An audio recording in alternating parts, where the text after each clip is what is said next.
Hey internets, it's Jake from Mini Terrain Domain, and this is Skymetal, Iron Gods, a D&D 5e campaign that we have going on ostensibly every other Tuesday. The last couple games have been every other month.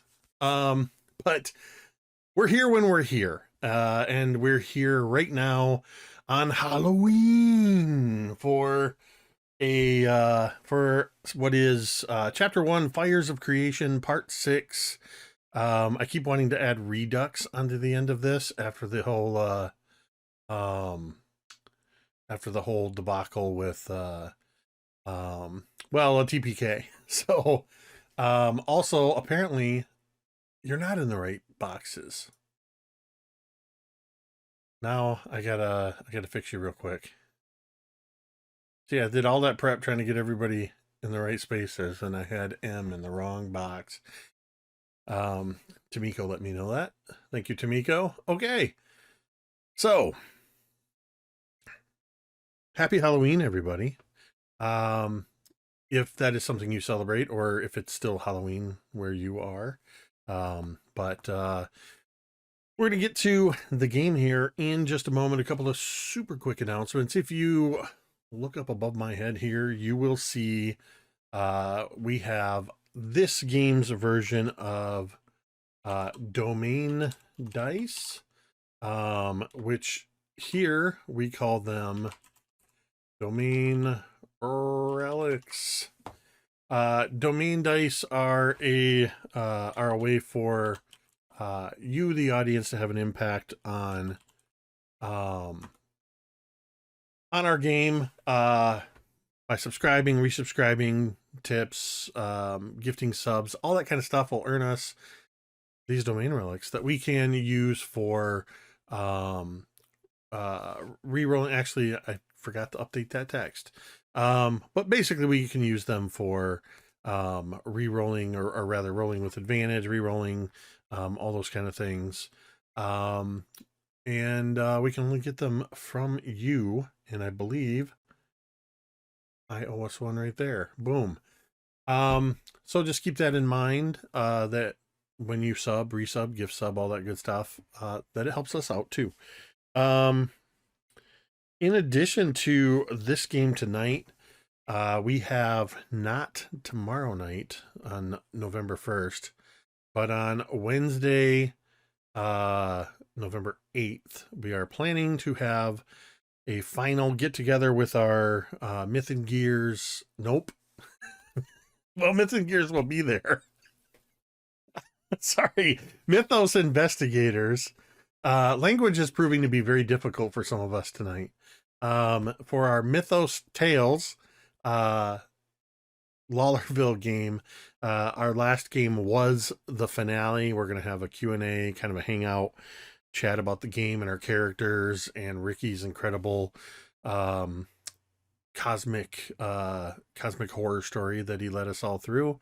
And then this Thursday will be, I believe it's episode 28 of Kids on Bikes, Welcome to Paradise, Michigan, which we recently announced.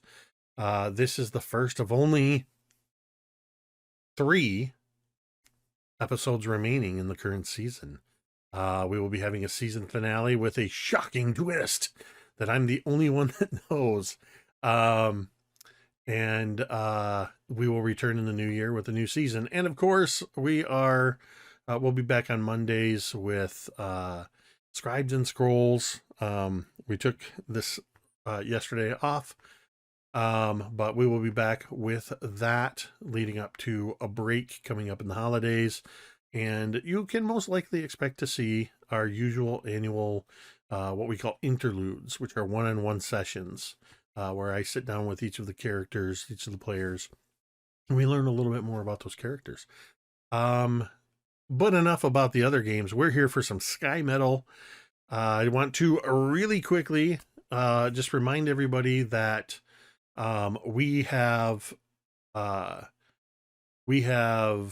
safety tools in place. We've had session zeros. We understand everybody's lines and veils, but we do have those safety tools in place just in case, because sometimes we're adults playing a game.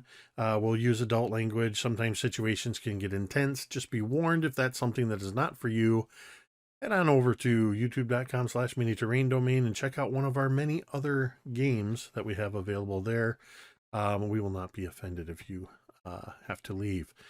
Finally, we just want to remind you, as we do before every game, that you matter. Your presence on this earth makes a difference, whether you believe it or not. It is true. There's any number of reasons why you might be struggling. It doesn't matter why you're struggling. You need to know that it is okay to not be okay. Struggling is normal, but you do not have to struggle alone. At any time, you can come into our chat and type !help, and a couple of URLs will pop up. Findahelpline.com, or you can check out takethis.org.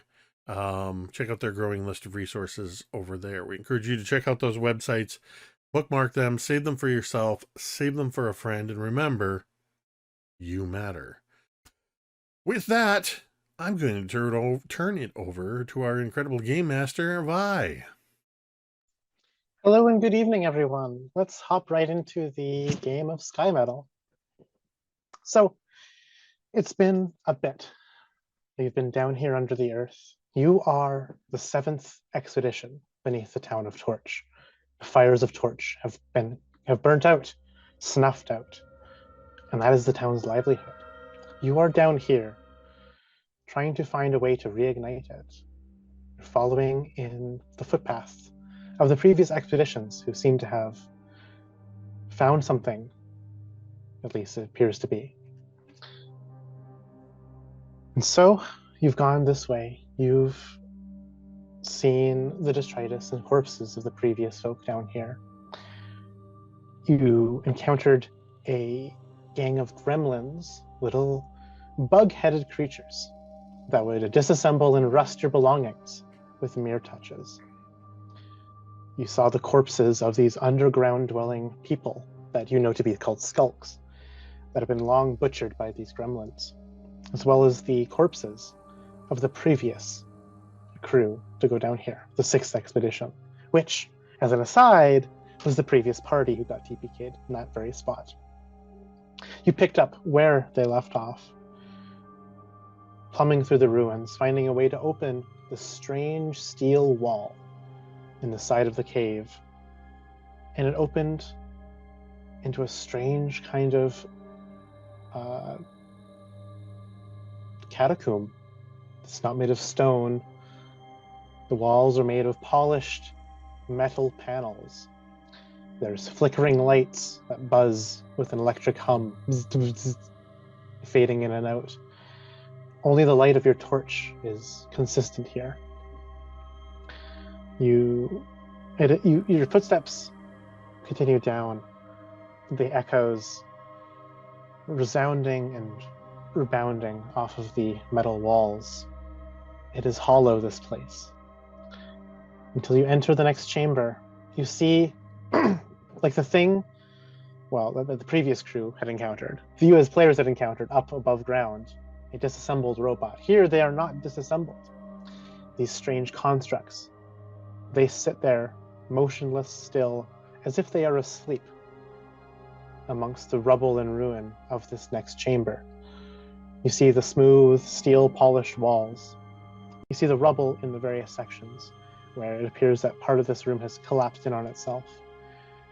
And these great crates, massive and towering, crates, I should say, strange cages. Inside these strange cages, you see these ribs, skeletal, decomposed, of a creature you do not recognize. The bones are alien to you.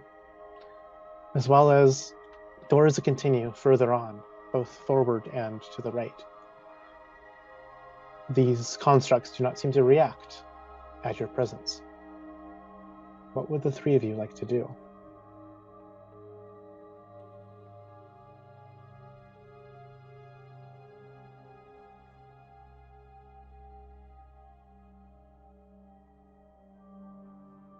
You said the bones are inside the cages?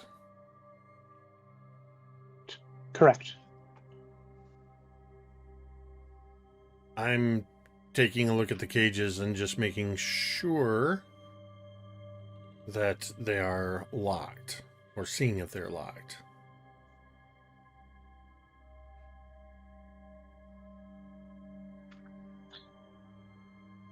Yeah, you give it a quick glance and see that the cages themselves are completely locked through some mechanism that you're not even quite aware of.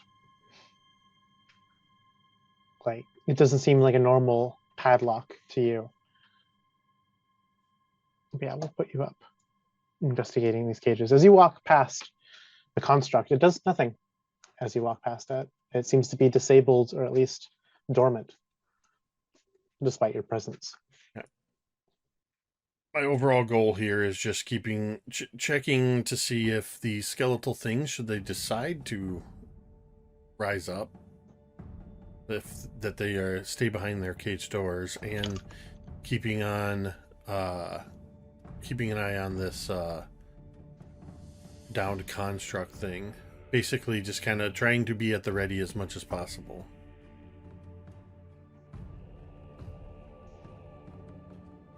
So far, it looks as though everything here is dead.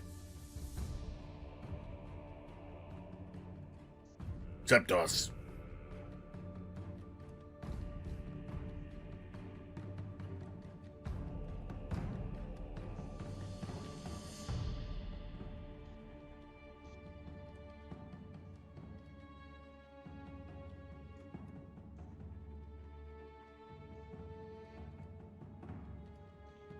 What are the other two of you? Daeralei will approach and go into the room following. Oh, I'm gonna butcher your name. Yrsimagor? Yrsimagor. But I'm going to turn right after after we enter, and kind of go stand in that corner, and look through the one door that's there, if it's open or closed or whatever. Yeah, there's a bit of rubble over in this section. Kind of where like the walls like starting to collapse in from on itself, which like you can stand on absolutely, but there's some things that kind of catch your eye. There's like this strange looking metal box that's kind of somewhat ajar in the rubble here, with some things inside of it. You notice, as well as the door. It seems to be easily openable. It kind of slides on its, with a grating sound, no less, but it slides open. You can see that this wall, or this chamber, coming out of this, past this room, seems to be a part of something greater. The far wall has completely collapsed in on itself. And into just making this giant twisted mass of metal and rubble.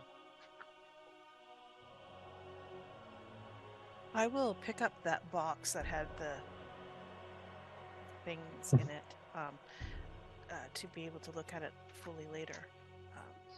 It kind of takes a bit of effort to, like, get the box out from underneath the rubble and other bits of fallen debris. How big is the box? It's like a toolbox sized thing, but it's kind of like wedged underneath something heavy. This will be a strength check to pry it out. Oh, okay. Oh, not too bad at that. Strength check. Just straight check. Yep. See, words are hard. Yep, a straight not strength check. Not athletics. Nope. Okay. Strength. There we go. We are rolling. Oh, not too bad. That'll be a 17. You're able to pry this toolbox out from the debris with a heavy metallic thud and clang that resounds through this chamber, as you have this heavy box in your possession. However, with this loud bang, this prying of the toolbox out from the debris, these constructs that were once motionless hum and buzz and whir to life. They go bzz, bzz, bzz, and begin speaking in a robotic language that I don't think anyone here can speak. I don't know if anyone has Androphan as a language they've chosen. However, as they hum to life, initiative rolls, please, on everyone. Wait, my character, we had a deep speech that he has. That was like, we were talking about it's like an alien speech. That's not what this is, right? No. Okay.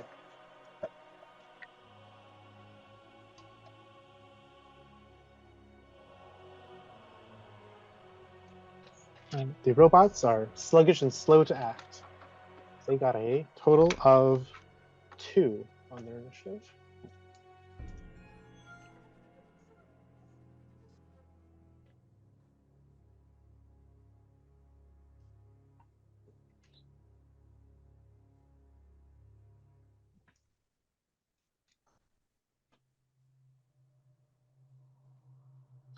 All right, Dannek, your first act here is you see these constructs buzz to life. What do you want to do? So Dannek is going to rush into the room because he's not in there yet.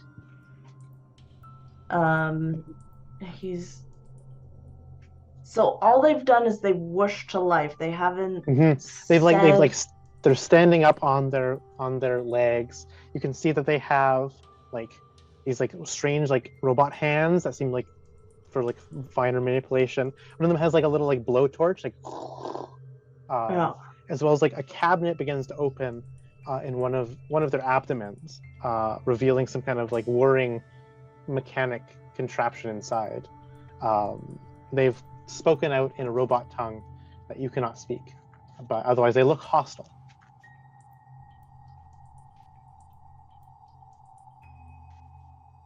They look hostile. Mm-hmm.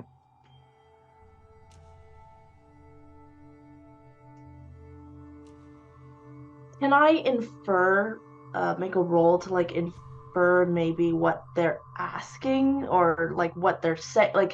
Can I infer if it's a question or if they want an answer? Yeah. You can make me an insight roll with disadvantage, please. Okay.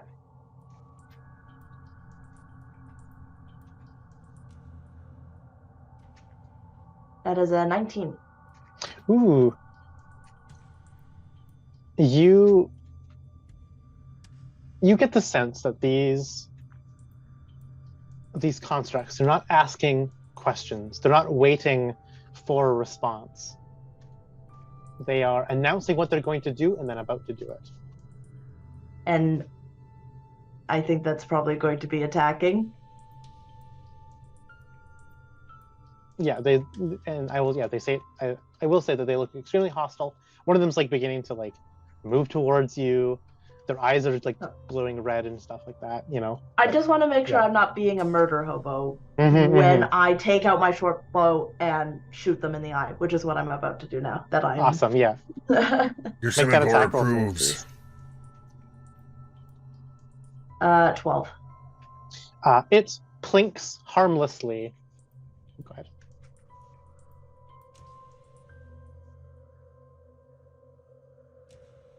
What was that?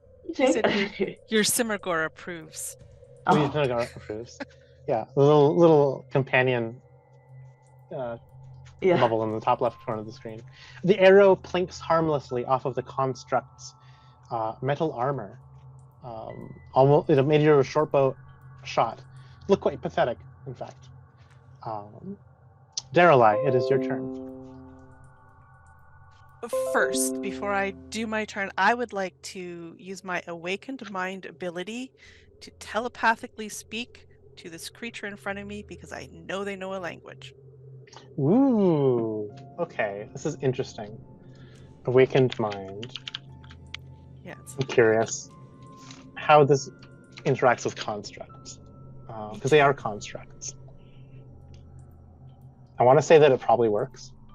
I just want to make sure it doesn't say has to be able to understand at least one language. That is correct.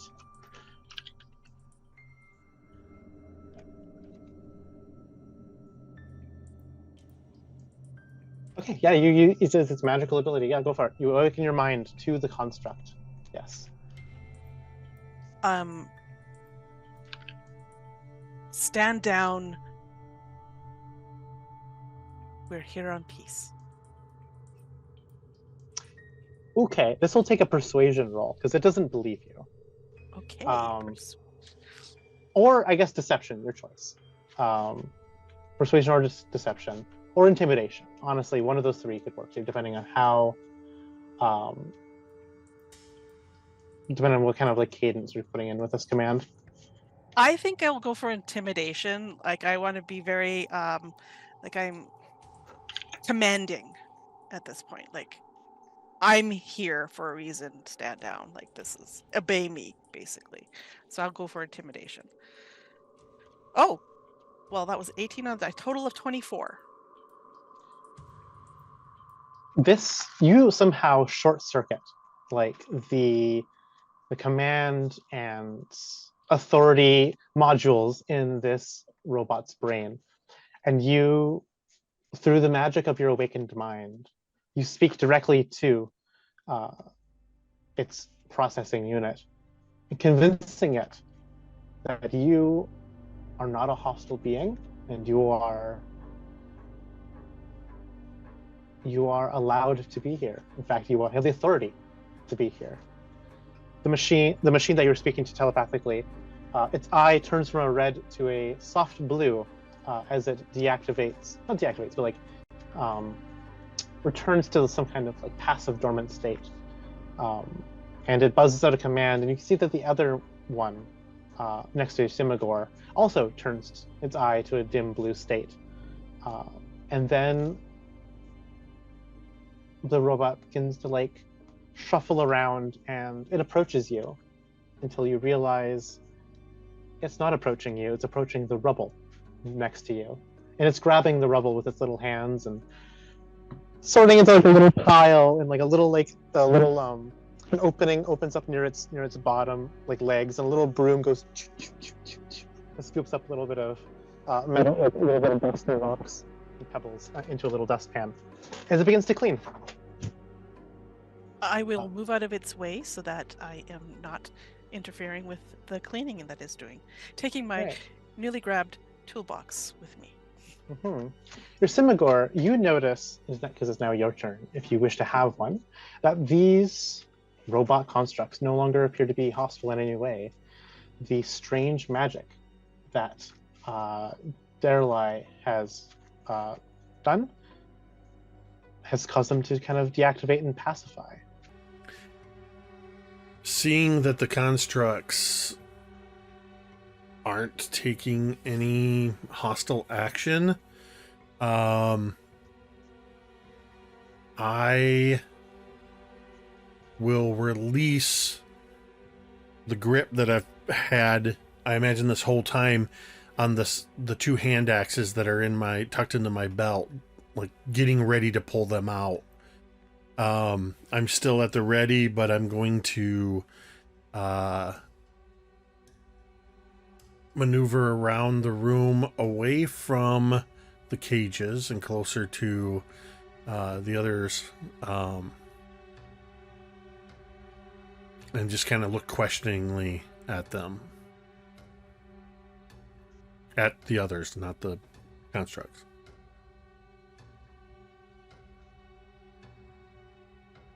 Did you do something? I'm not really sure what just happened there, but I just told them to stand down in my mind, and they did.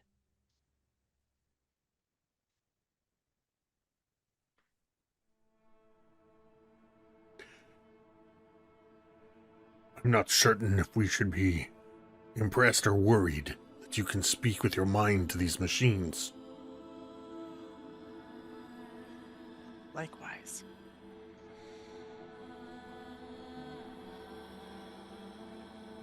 Are they speaking to your mind? They didn't, did they? They didn't say anything back, right? No.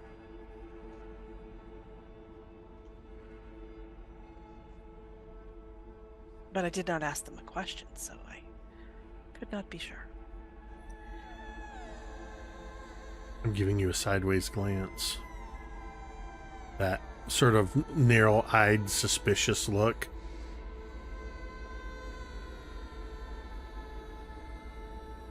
Well, if we don't have to fight them, then that's great, he says after a pause as he's like looking from Yrsimagor to Daeralei.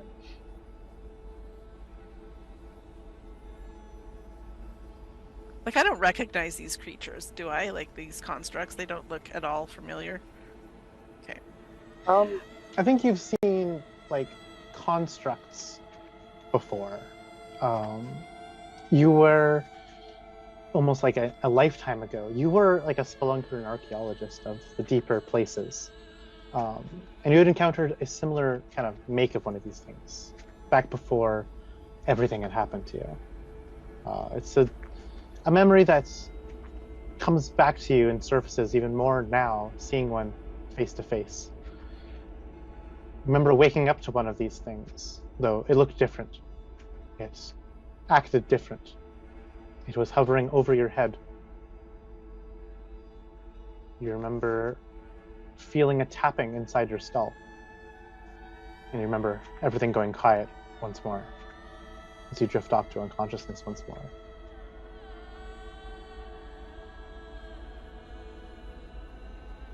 That just kind of comes in a flash, right? Like, as I see these and have talked to.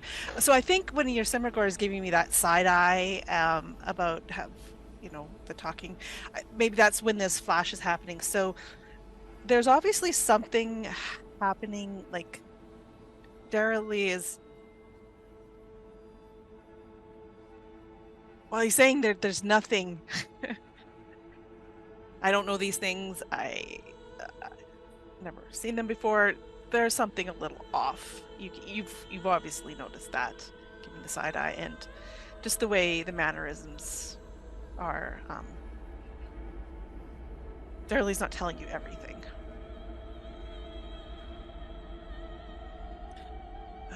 Shall we continue?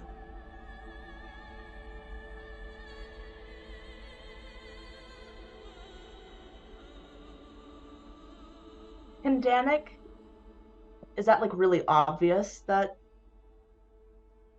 she's not saying everything? Well, we could do a roll off and see I how obvious. Yeah. I think yeah. A roll insight. I rolled deception. I got a 25. That is nope. Everything's great.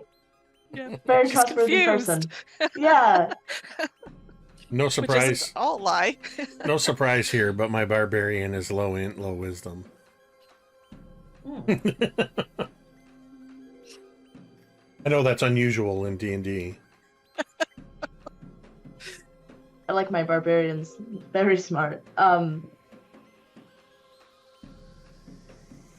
So then I guess Dannek like uneasily. I'm sorry, it is Daeralei, right? I'm saying that right? Yeah, I don't even know how to. Daeralei. Daeralei. Okay, yeah. Daeralei. Daeralei. He like gives her kind of like a wary look of like, well, you can lead the way then, if you're the robot whisperer. All right. And that room that I saw, like that's, you said it ended at the room being collapsed, right? Like. Yeah. The southern section of this room, beyond that door, is in a very collapsed area. You imagine that it would have continued elsewhere if the cave, if it had not collapsed under the weight above it. Does it look more like kind of a corridor kind of room-ish? Yes. Like this? Yes, yeah. So I think Daeralei is not going to even think about it too much more, and we're going to go straight towards the bigger doors at the across the room. Yrsimagor, here, now that you're no longer as concerned about the robots next to you, the bones inside the cage, I imagine you'll get a bit more of a chance to look at them. You look at them and you see they are animal bones. But this animal is not one that you recognize in any sort of way. It has 6 legs, and its skull has sockets for 3 eyes on each side, and no visible mouth, no jaw. It's small, like about the size of a large dog, and there's one of these skeletons in each of these cages.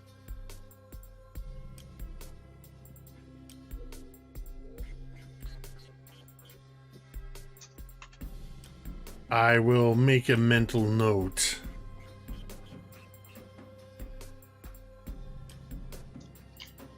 of the... I will make a mental note of the state of these creatures. I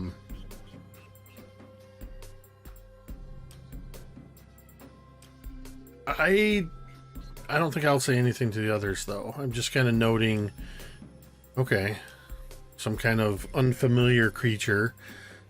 They're in cages. They're probably hostile. Or they were captured for food source or something like that. I won't mention it to the others or take it much beyond that thought process.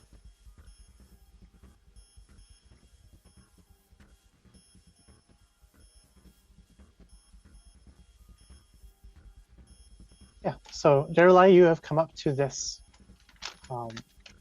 this door, and it is held fast shut, locked like the first one into this area is. The one that you opened with the brown key cards. Does this one look like it has a similar slot? Yep, it has a similar panel on the right-hand side. Or I will do the same thing, you know. Mm-hmm. Some sort of weird eldritch movement with this You thing. slide the panel. card into the panel, yeah. And with that, the door I'll make sure I think opens open up as it happens, because you know I Mhm. don't know how this thing is working. So It opens up into a very, very rectangular room. This room is a bit different than the ones that you've been in before. There are these protrudements from the ceiling, as well as the ground itself has a bunch of grates, as if like open grates that would allow water to pour out and through. And there's another heavy set door, like the one that you just opened, on the other side of it. You look up and you imagine that maybe these are like nozzles for fluid to come out of, like water. But other than that, this room seems to be somewhat featureless, besides the coils of metal tubes that snake across the ceiling and into 2 strange machines on the north and south end of the room.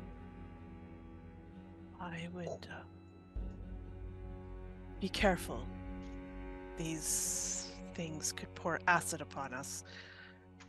I'm afraid this might be a trap. Walk carefully.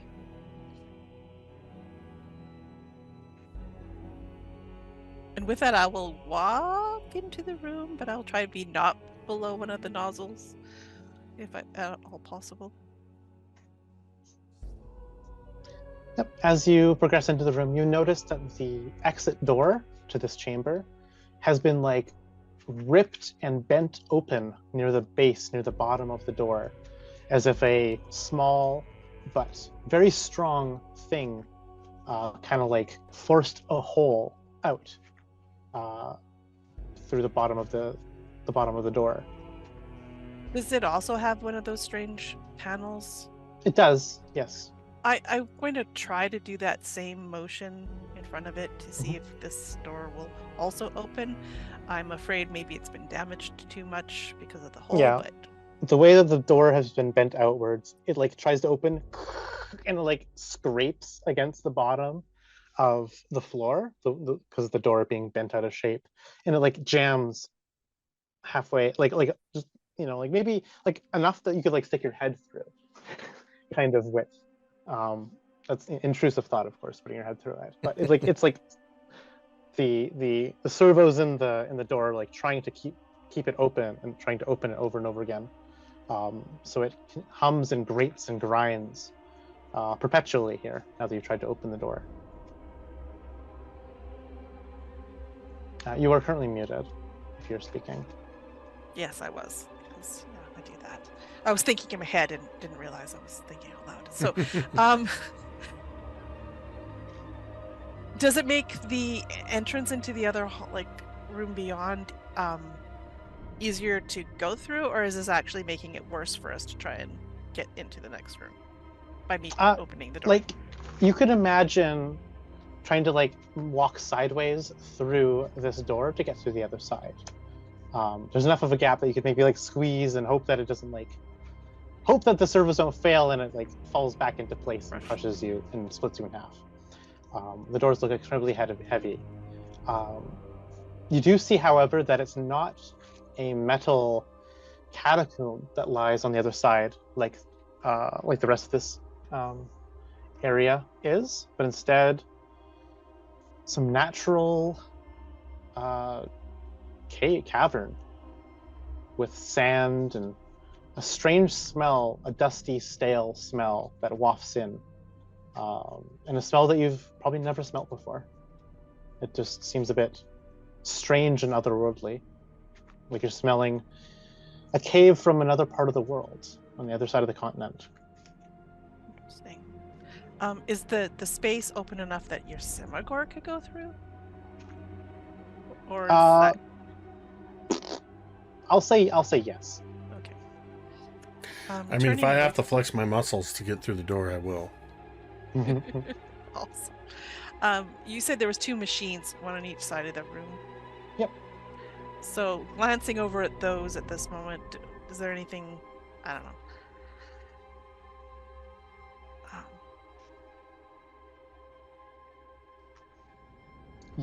What do they look like, I guess? You can walk up to one of the machines and it's covered in dust. You wipe away the dust and it's covered in this panel offset to the right.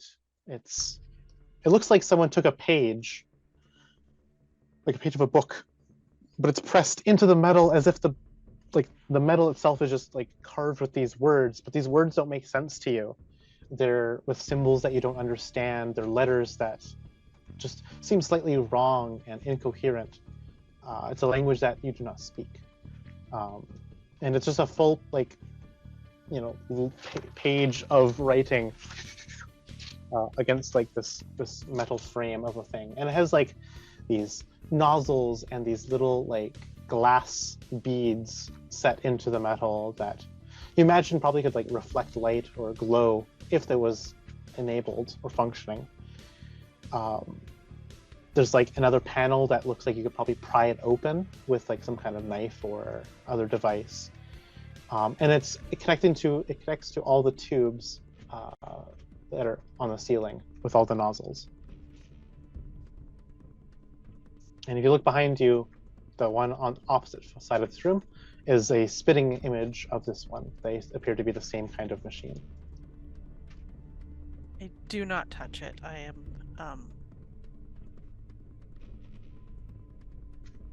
I don't want to set off the trap, so I am not touching it. I'm going to approach the now grinding doors and go through. I walk up to the panel and go, "What does this do?" I'm just kidding. That was my intrusive thought. All right, I will need you to make an acrobatics check to squeeze through the doors. To get through before it crushes you a bit. 19 on my roll. All right, you were able to slip past using your lithe, elfish frame to slip past the doors and entering this tunnel that continues off and opens up into a grand open space. I'll move just far enough ahead that I give space for the others to come through, but not too far, in case they need help. Is there a panel on this side, by the way? There is. Okay.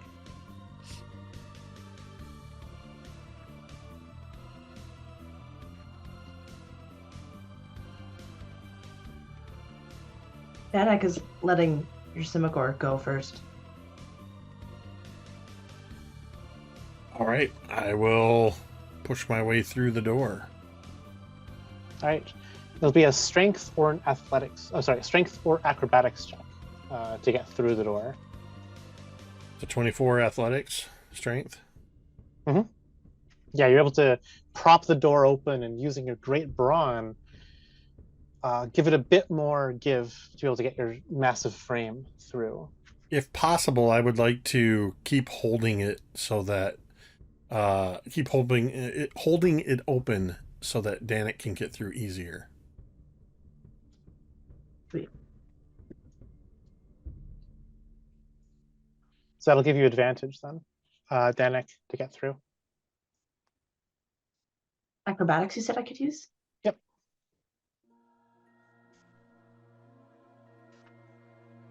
Ha! Right, 12. All right.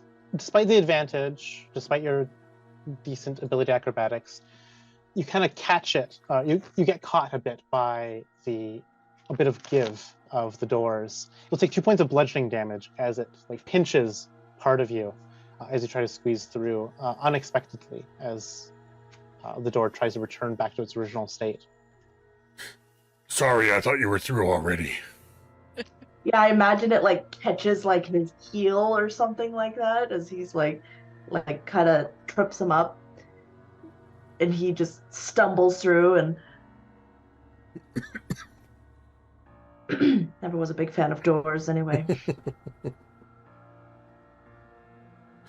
Once they're both through, and even our ghost companion, once they're through, then I would like to try to do that same magic on the panel on this side to maybe stop whatever is trying to open so that it doesn't wear itself out, the magic, so that, we can get through later if we need to. Yeah, you use your key card and a bit of arcane utterances, and the door relaxes and powers down and rests at the center again. So you can see that there's this, again, that gaping kind of rent hole. Like now it's like coming out this way, so like jagged metal bits facing towards you. If you look down, you're probably like a small animal could have like burrowed its way out through this thing. It's definitely too small for a person to fit through. So does it look like the metal actually was coming like into where this tunnel is, or it's going so that they came from the room into this tunnel? Correct. Yeah. As you get your bearing of where you are, you see that you are in this what appears to be like a natural stone tunnel that opens up, about 20 feet long. This tunnel, and at the tip of this tunnel, at the entrance where it leads out into a wider area that you are unable to see because of the pitch black darkness of this cave, is what appears to be like a large coral growth, kind of like growing, popping out of the sand, and this is the sand that's beneath your feet. The sand is quite loose, in fact. It's a reddish color, a reddish orange, and you don't know of any deserts that would have sand like this, or any caves that have sand like this. It has a strange texture to it, and then you realize this is where the smell is coming from. The sand itself has almost like a copperish smell to it.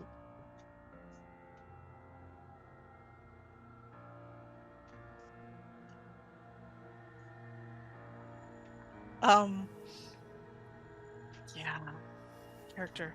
I think kind of crouch down a little bit, reach out, touch some of this reddish, coppery smelling sand, pick a pinch up, and taste it. It tastes like sand. It has that nasty texture. And it has like a kind of a metallic taste to it. You've never tasted this kind of sand before. I imagine you might be well versed in the taste of sand and dirt. But you would know that this sand is unlike anything you've ever witnessed. Definitely is not the same dirt found in the area surrounding Torch, that's for sure. I would relay that information definitely to the rest of the party, letting them know that this is unlike the earth around Torch and anything that I have ever known.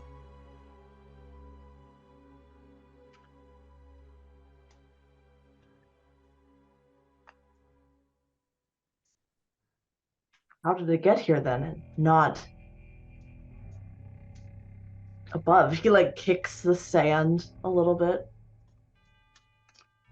I don't know, but how did, and Daeralei will point back to the metal and fancy things that we've just come out of, like, how'd that get here?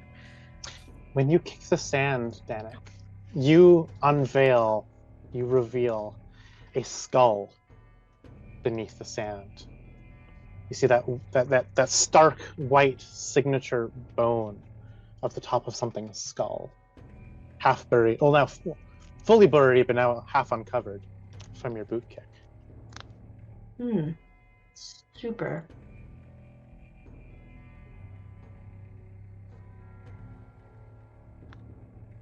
He looks down and I'm not surprised as he just looks at the skull.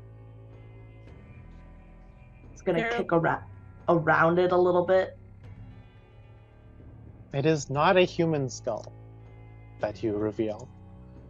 It is a bit larger than a human skull. It is not the same kind of skull that was found in those cages. It is kind of oblong with a large crest going like a ridge going where the forehead meets the back of the skull, as if like it's a bit tapered. Like the roof of a building has a very heavy set brow and deep eye sockets. It has it cannot just like the skull itself like appears to be like a humanoid skull, but like where like the cranium part is like twice as long, almost like squid kind of shaped, as well as that crest, no nose part, and it's missing the bottom jaw and most of the teeth, which are blunt, very much unlike a human's teeth, which are like kind of like the sharp and the canines, and then the blunt ones in the back. All the teeth are blunt. Do you pull it up and show us? Or do you leave it in the ground? Dannek's not touching it. He will like remove some of the sand around it with his foot and gesture to it. Another mystery.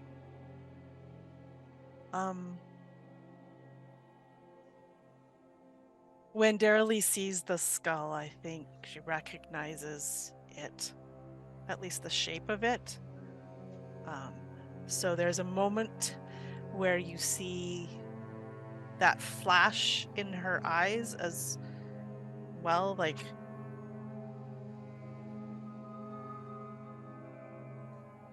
I've seen one of these creatures.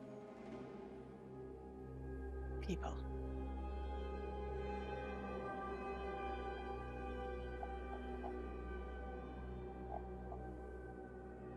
I don't know what this is about. And honestly, Daeralei's gonna have, like, when we find the skull and the taste of the sand, Daeralei has this horrible, horrible thought that passes through her mind. But is this like sand and not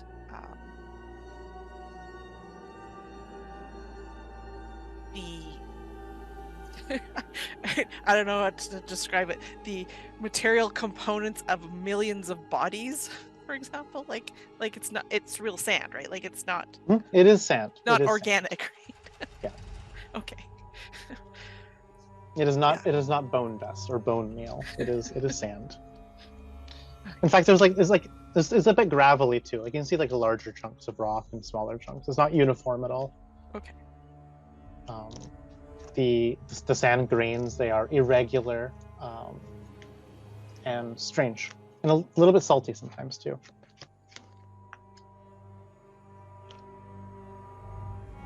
And you said this thing right here at the entranceway is like some sort of coral?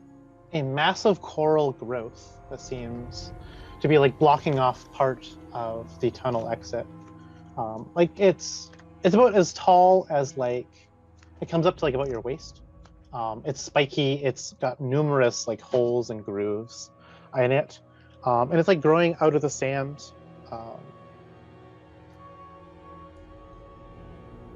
I look back. Are we making footprints in the sand? Yeah, you are. Are there any footprints in front of us? You can make an investigation check.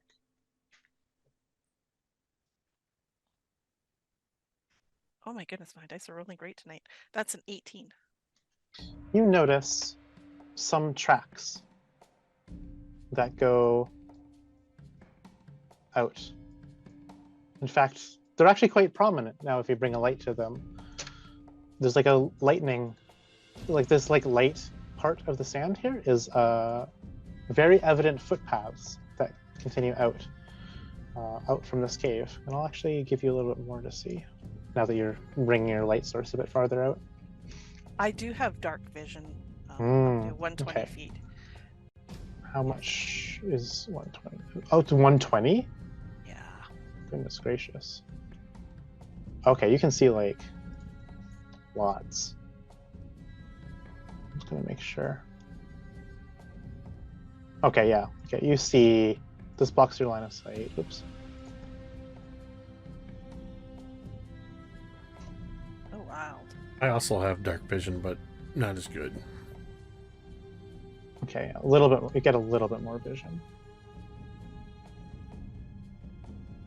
So from my vantage point, I can't see any more like tracks, but I can see that the tracks don't go very far into the sand, but circle around, right?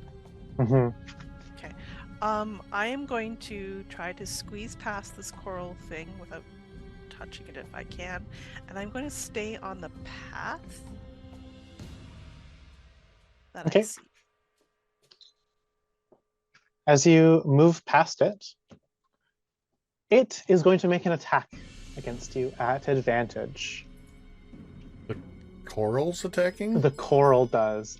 What the other people witness and see is a strange tentacle, purple in color and hue, kind of like glistening in a uncanny moisture, lunge out, snaking out of the many holes and grooves of the coral, to strike at the leg of Daeralei, and it like latches onto you, and like the end of this tentacle is like the head of a leech almost, as it bites onto your leg, and the tentacle that wraps around your leg, little like, not like legs, but like little like claws, little hooks, there you go, that's the word, latch onto your leg and bite and dig into the skin to grab you and hook you into place. It's going to make an attack against you. At advantage.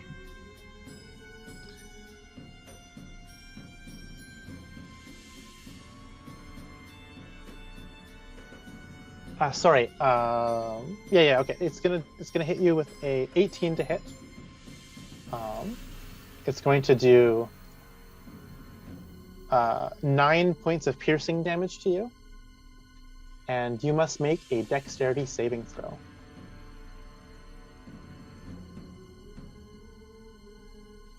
Muted. You are muted. Okay, sorry. At that moment when it hits me, I'm going to point my finger at it and hellishly rebuke whatever this thing is that's attacking me. So it also will have to make a dex save. Okay, so dex save. You said dex save for me, right? Ooh, that's a 10. A 10. Not so good. All right. It gets a natural 20. Okay. As you see it retreat into the majority of it retreat back inside the coral to get cover. That's how it got advantage to get that nat 20. Okay, so it will take half damage. All right. here is what it looks like. Delete. Blah, blah, blah. How much damage does it take? So it is a total of 16, so they will take 8. All right. And so you failed the dexterity saving throw. You are grappled by this creature. Oh, and it was fire damage, just in case that matters. Sorry. Perfect. You are grappled by this creature, and you get the sense that it is both leaching out your blood, and it's also It's also like pumping in digestive fluid into your body. It was disgusting. It is attempting to eat you from the inside out. And with that, we will roll initiative, everyone, please. I would say that is among one of the worst sentences I've heard somebody say. I'm not enjoying this. Wow. That was a crit fail. Never mind. I thought I got a nat 20 in my initiative roll. I'm using the Baldur's Gate 3 dice in D&D Beyond, and for a second, it looked like the wrong... Okay. Sometimes in Baldur's Gate, it looks like I get confused sometimes. Yeah. Yeah. So you got a total of like 3 or something, Jake? 4. Yeah. All right, Daeralei, it is your turn. At the start of your turn, you are going to take acid damage from the digestive enzymes being pumped into you for a total of 17 acid damage. What do you want to do? So glad that I was muted, but because I was really loud. Ow!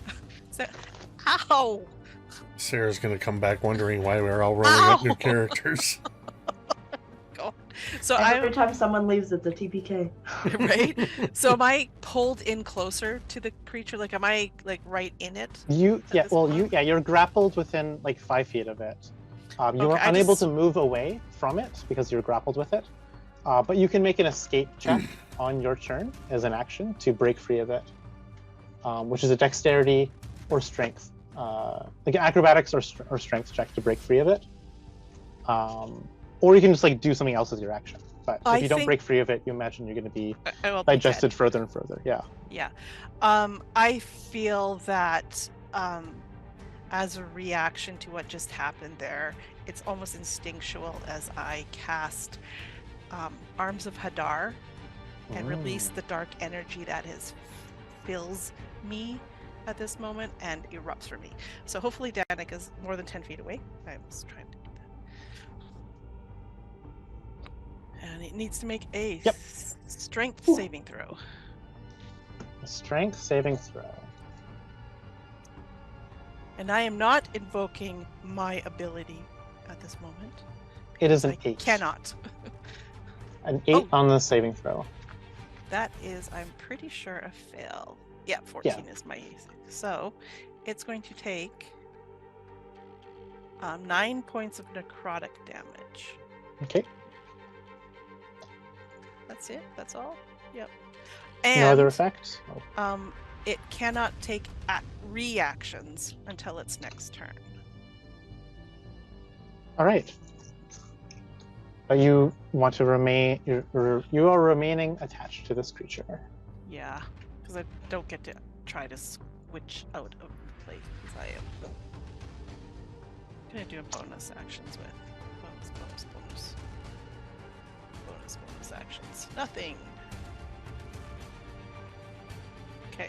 All right, Dannek, it is your turn. You see these purple tentacles latch out and are digesting Daeralei before your very eyes, erupting out of the coral. What do you want to do? Yeah, he's going to approach this coral, and he's gonna try and stab it. Okay. Give me an attack roll. Okay, I do get sneak attack. Yep, if you hit. If I hit. 18? 18 is a hit. He's able to drive your blade past part of the rocky outcropping and pin the fleshy little tube as it like snakes out, piercing it with your dagger. How much damage do you do?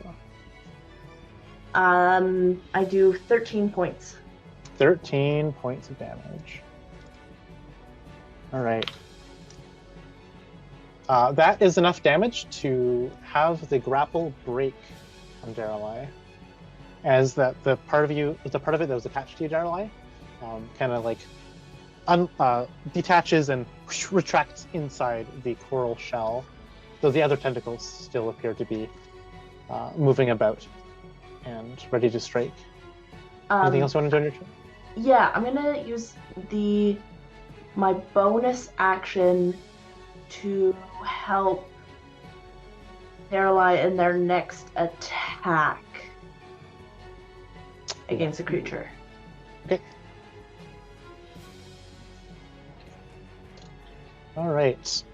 Next, it is the creature's turn itself. It will strike out with a pseudopod against you, Dannek. Making an attack against you, not with advantage because it's no longer hidden. It's still going to be a 22 to hit. Ooh, yep. Which is going to do 6 points of piercing damage to you from the barbs and hooks and teeth at the end of the tentacles, and you will have to make a dexterity saving throw. 23. All right, you are able to avoid getting grabbed and digested by this creature. That is its turn. Yrsimagor, it is your turn. What is the distance from where I'm at to this creature? We can do a little measurement. Oh yeah, I forgot this measurement. 16, less, but 15 feet away. Okay, so Yeah, not feet. far enough for a dash.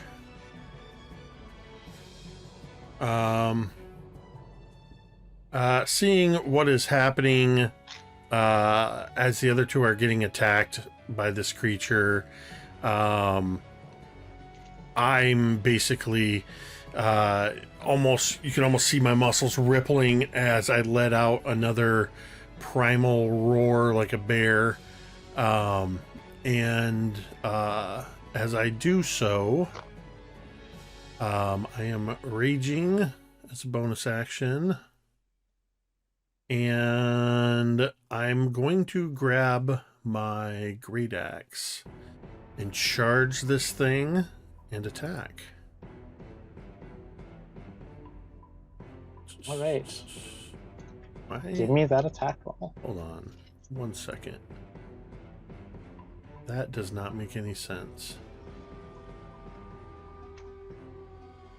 My great axe is showing as only being a +2. It got rusted by the Vex gremlins. Oh, that's right. Correction, I will not be grabbing my great axe, knowing that it's a rusted piece of junk. Because I remembered it doesn't do as much damage. Well, I have this +1 club that I got somewhere. I'm going to try that first. So, rushing up and attacking with that, it is 14. 14 is not enough to get past the stony armor that is this thing's shell. You try to strike it a bit, and it retreats away, anticipating your strike and landing. It lands harmlessly against the coral itself. As you miss. Anything else? As your action, bonus action, and move. Daeralei, it is your turn. I want to leave very badly.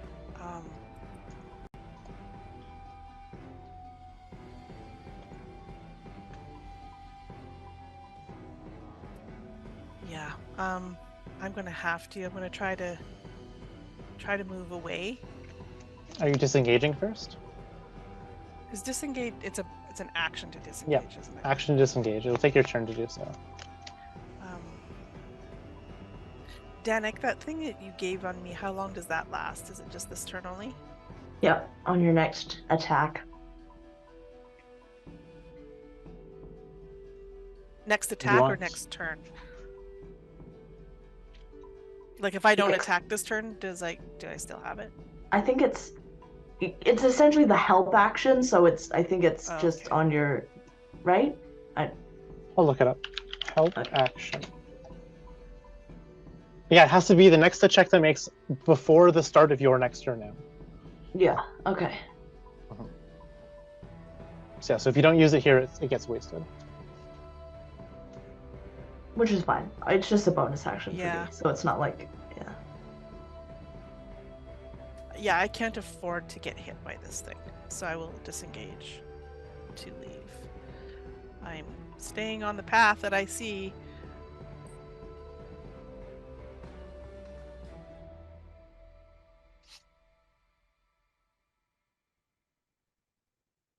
I just hear these footsteps running down the stairs.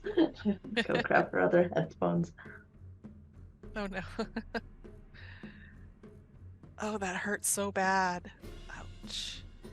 Yeah, Daeralei looks very, very, very, very bad. I imagine her clothing at this moment is just gross. Covered in blah.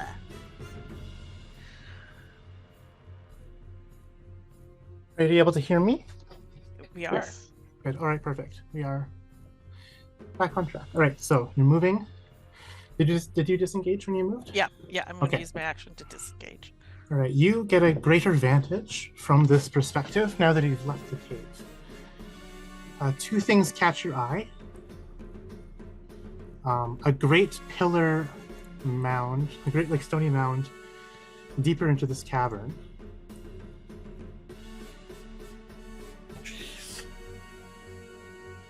Do you notice that the footpath continues through the sand here? Along this kind of trail. There's a huge stony bit here, a giant outcropping up to the sand, as well as you see a bunch of chalk drawings all along the edge of this tunnel here. They are a bit incoherent to you, especially in the heat of battle, but maybe later you can make sense of it. This seems to be a massive buried desert under the earth. That is your turn. All right, Dannek, it is your turn.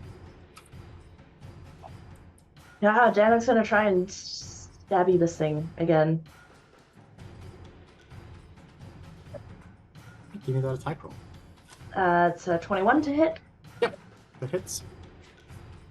That is 5.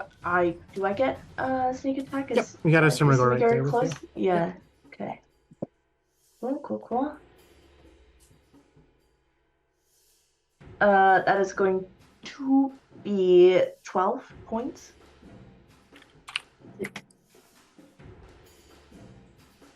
You have bloodied this creature. It hisses and shrieks with a mouth unseen. As a the bonus action, tentacles flail. Yeah.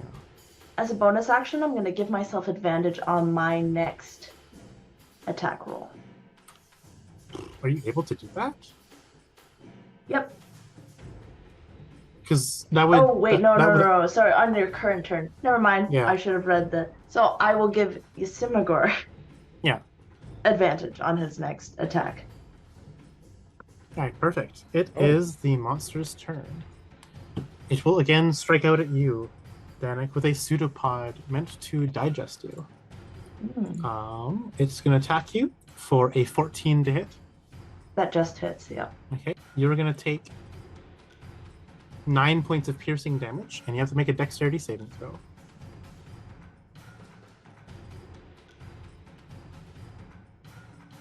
Yuck. It's an 8. All right, you failed the dex save. You are now latched onto this creature. At the start of every one of your turns, you're going to be digested by it, eating you from the inside out. Yrsimagor, it is your turn. So, Dannek's helping me for advantage. correct? So I don't need to attack recklessly. Seeing how unwieldy this club seemed to be, I'm going to stow the club and just attack with what I know works, which is my bear claw hands. So attacking with advantage. Ooh. It's another 14. Again, it's hard to strike with these great massive weapons at this creature because it can duck and weave underneath the stony shell that it occupies. What's the cost to reroll? I can't remember. Is it 3? I think it's 3. It's 3 to reroll. Yeah. I'm gonna spend we've had these things for a while, they're not going anywhere, so I'm gonna spend the 3 to reroll that. So that would be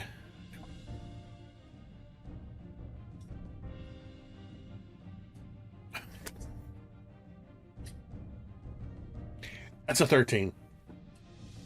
Still not good enough to attack. I look like one of those bears that's just raw, but I'm not actually doing anything. Yeah. Your attacks land harmlessly upon the stony coral shell. Daeralei, it is your turn. Now that I am at distance from this thing, but I see that Dannek is caught in its grasp, I am going to call up this dark energy, this shadowy, it's almost, I don't know, kind of like, I don't know how to describe it, but it's like, it feels, words are not my friend tonight. It feels, I don't want to say greasy, but it's got this feeling of it as it coalesces around it, that it clings to you yet doesn't feel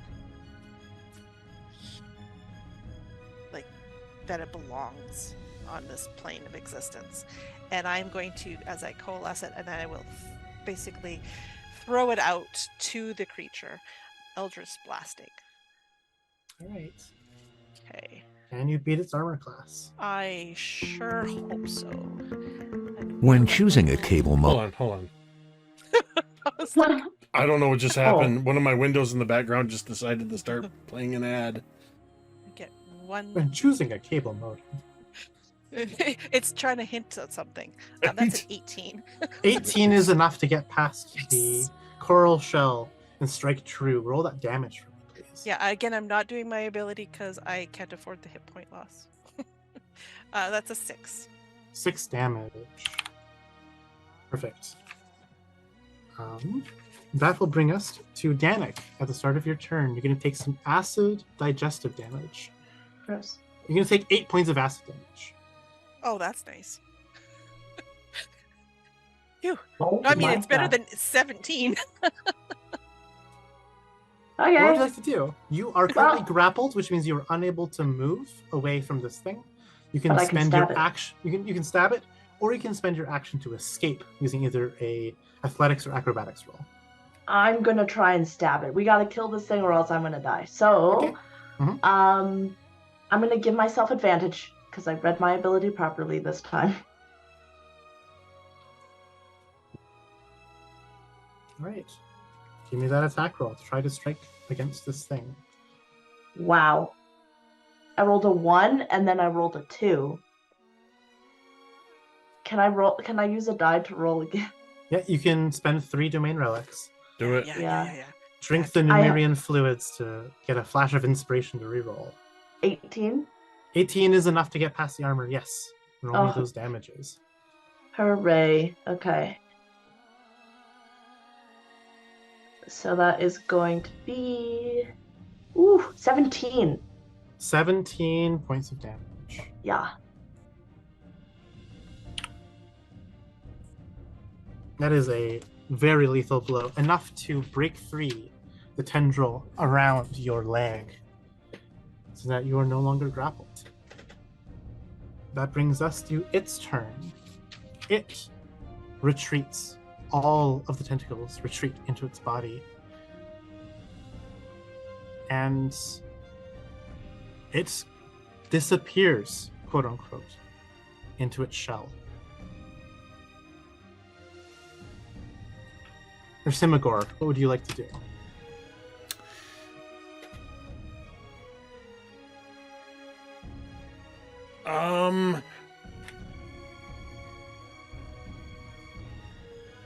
How bad you got pretty beat up by this thing, didn't you, Dannek? I think both of us. And you're a human, correct? I am. Yep. I would like to grapple Dannek and run with them. I'm going to grab you and carry you away from this thing as I run away from it. Basically, I'm getting us out of there. I'm using my turn to get both of us out of there. Did M freeze? Oh my god, did M freeze with that look? Oh my lord. That's amazing. I'm being judged. Oh, it's just the perpetual judgment. I did get the screen cap of it. I'm sharing that. I was grabbing it too. I got it. The screen cap was like, you just are, for a very long time, questioning the wisdom of the move I just described. I put it in the Skymetal chat. Oh no! What happened? I'm like, do you not want me to do that? You just held that look for like 15 seconds after Jake said. I was trying to hear, and my screen was. So, I would like to look at Dannek really quickly and just go, "Do you consent?" as I grab you and run us both away from this thing toward Daeralei. Yeah. But like Dannek is like, he's bleeding. His arm is half digested, so he is Yeah, I will pick Dannek up and run over to Daeralei. Doing so, saying as I get over there and kind of setting Dannek down again, just looking at both of them, going, "You got pretty messed up by that thing. I tried to hit it, but it was just dodging all over the place. Both of you look like you could use a rest." And while Daeralei does not disagree with Yrsimagor at this point, Daeralei is focused on this creature. When it's my turn, I'm going to shoot another blast at it. One that disappeared? Or it just receded into its shell? Well, I'm going to blast a shell. It will be your turn now, Daeralei. Okay. So you launch another Eldritch Blast. I am. It's a You- 15. Launch another Eldritch Blast, and it like breaks apart some of the coral shell, enough to reveal a hollow cavity in the center of the mass. We imagine this creature was living itself, and it is empty. It is hollow.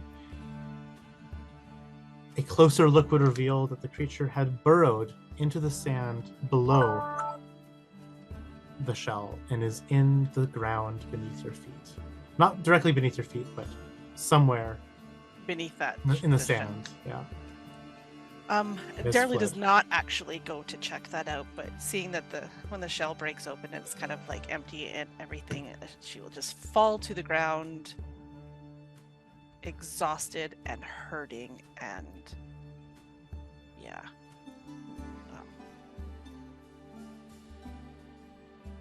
That was not fun.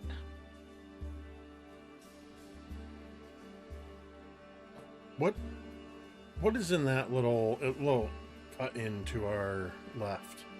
Is that just a little bit of a where the cave sort of cuts in a little bit? Yeah. I'm gonna point over there. Let's move over here against the wall. Keep it at our back and rest. Good idea. I will keep watch. And I'll position myself in front of the two of them in this area so we can take a rest. Since I don't think I have any damage at all. No. So we're doing Baldur's Gate style short rests, which is like you get 2 of them per day. If you don't want to take the short rest now because you want to save it for later, you can go ahead and not take the short rest. Short but rest. you click the short rest button, you get back half of your hit points and any short rest abilities, which is all your spell slots as a warlock.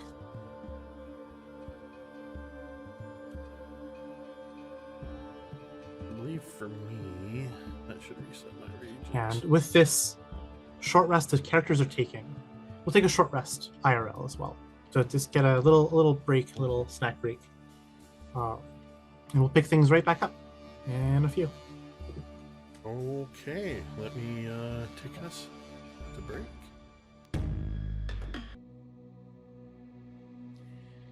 And welcome back, everyone. Here you are in this buried world, this buried, cold desert. As you gain a sense of your surroundings, you see what this place truly is. Daeralei, with your keen dark vision as a underground elf, you look up and you see a great dome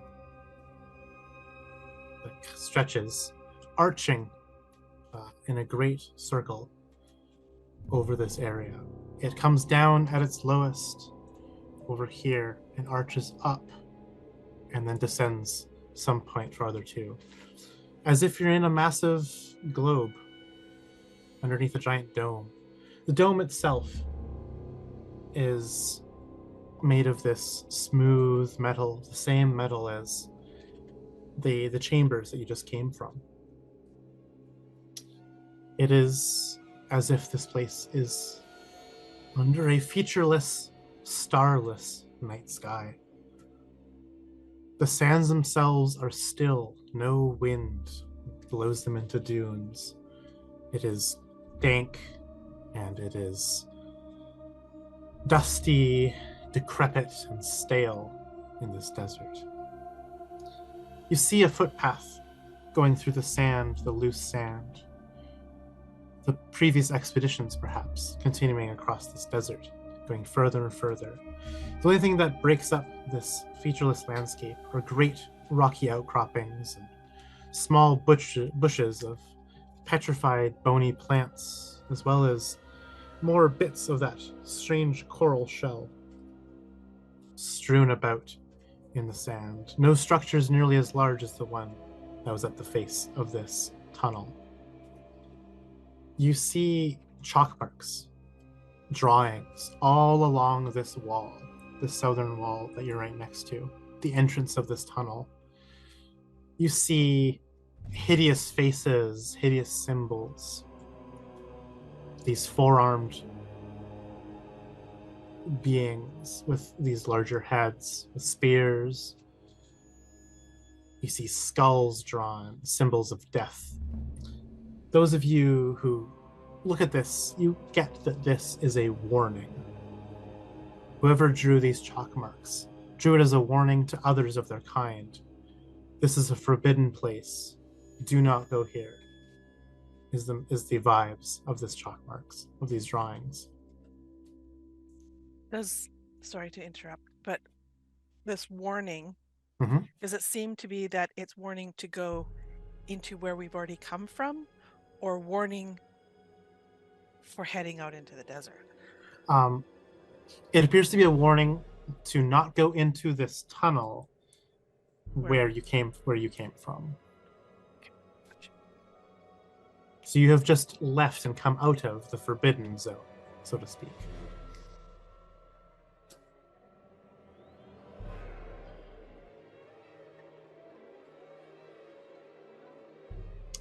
As well, during this brief rest and respite you've taken here in this strange buried world, all three of you can't shake the feeling that you're being watched.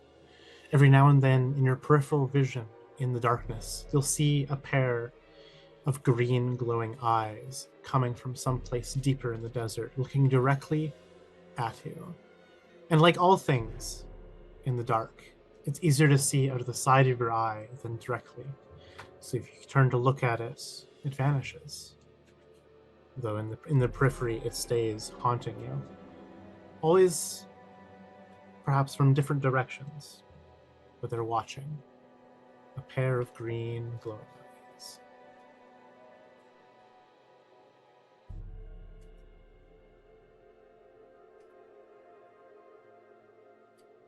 You're muted again, Kaeryn. Thank you.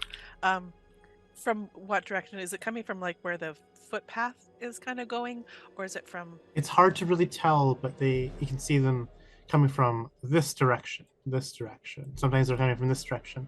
Imagine all of you will see a different set of eyes every So it's now like and then. multiple. You can't really places. agree on where the eyes are, nor do the viewings of the eyes agree. As in, like, you see them from one place and then you'll see it from another place.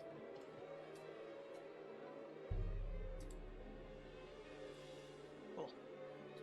I would like to move on as quickly as possible.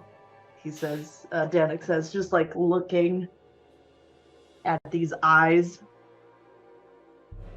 Yes, I'm not comfortable here either. During your short rest, also, you would have gone through the toolbox that you recovered from the debris, and found some things inside, some loot that seemed kind of useful. There's some bits and baubles that you have no idea how they work, but the ones that you had figured out how they work, to some extent, a gripper, a black, an e-pick with a black band on it, and 2 batteries, which these are the things that you will be able to find some function for. The gripper is like a clamp mixed with a crowbar. It is like a handheld clamp that you kind of squeeze it into place. It locks onto something with a very powerful vice grip lock through mechanical leverage and springs and stuff like that. You can hear like the audible force it comes down with when it snaps down. You imagine this could even be used as a weapon or any other way to like clamp 2 things together. If you use this as an attack, it will deal 2d6 bludgeoning damage, just from the sheer strength alone of the clamping force. In that way, it acts basically as a maul, but if a maul were a simple weapon. So it's a simple 2d6 two-handed weapon. As well, an e-pick, which you're not really sure what an e-pick really is. You've heard, however, others, perhaps in the adventuring trade, talk about e-picks. They are, they're called this because they appear to be lockpicks, but they have these strange, like, engravings on them. You know that they're lockpicks that can be used for like, electronic devices. Whatever those seem to be, constructs, robots, etc. And lastly, you have batteries, which are what are used to power these 2 devices. Each battery contains 10 charges. Whenever you want to use a technological item, it uses up 1 charge, including both the gripper and the e-pick. So that means you have 20 charges total to use on these technological items. I think running through this and seeing what these things are, Daeralei would pass the gripper to Yrsimagor, thinking that's probably the best one to have it. Pass the e-pick to Dannek, and then give them each a battery.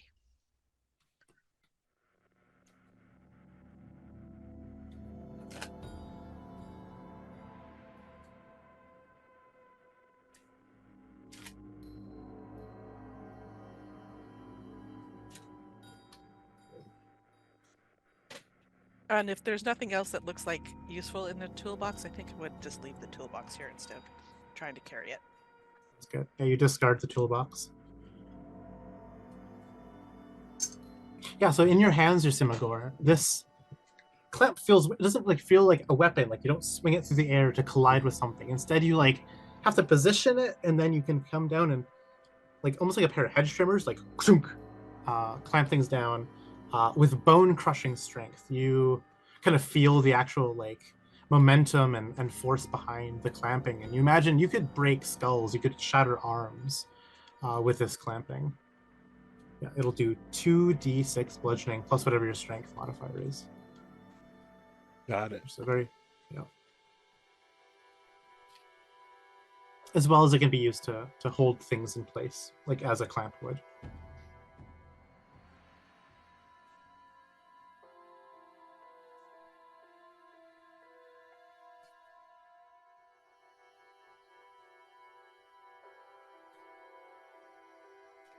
Dannek's having a hard time seeing down here, right? Mm-hmm. Yeah. So I think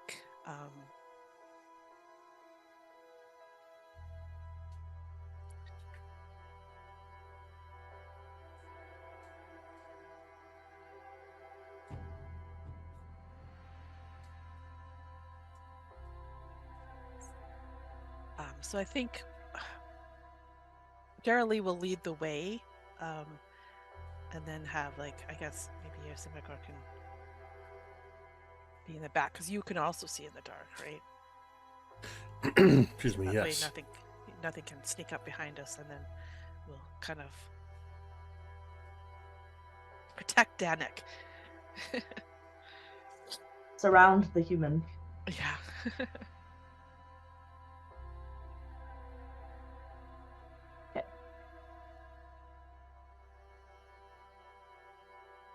So you progress along the path, the three of you in. Perfect. So you wander down this path, following it, keeping an ear out, an eye out for any kind of threats that lurk in the and staying distance. very giving wide berth around any of those coral structures. Of course. We're not doing that again. You cannot shake the presence of those green glowing eyes. But you see where they're coming from. You see, hidden behind some of this craggy rocks, a bit of petrified shrub, a pair of green glowing eyes coming from right here.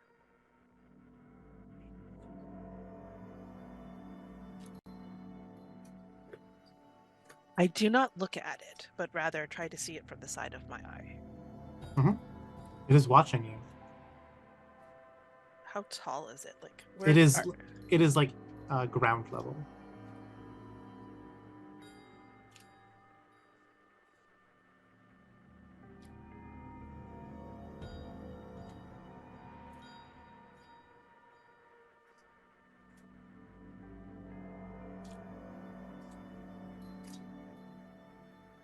I will proceed cautiously, still along the footpath as it brings us kind of closer to where this thing is. Always keeping it kind of in that peripheral so I can have a better vantage of what it's doing, and I am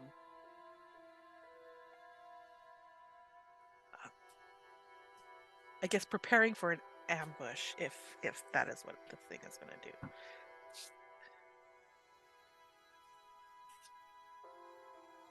And ambush you, it does not. But the green eyes move to follow you. And then once you get close enough to them, the green eyes,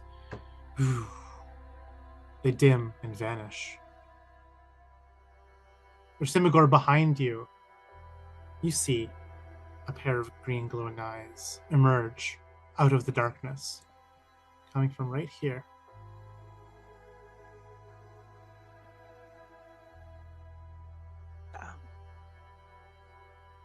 We should keep moving.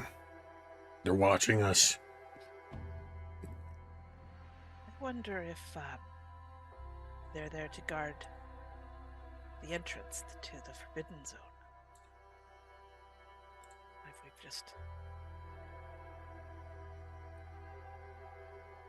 accidentally sent the sentry off because that's where we came from. I'm feeling pretty good about the fact that we're leaving the danger zone, so it can only get better from here, right? I Yeah. clap you on your shoulder. There you go. That's positive thinking.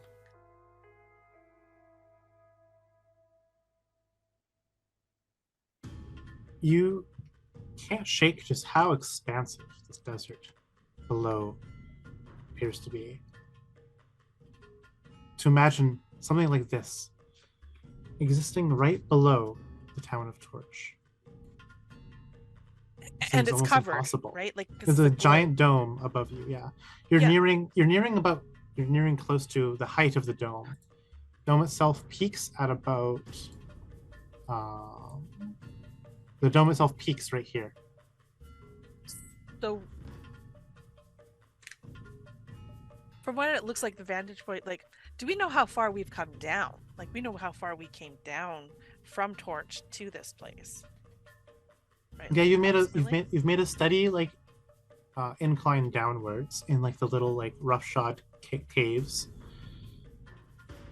Does it make sense that we've come down far enough for whatever is above us to be that far above us?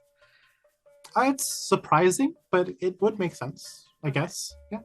The height of this dome is about 50 feet high. It's actually a pretty low dome. Okay.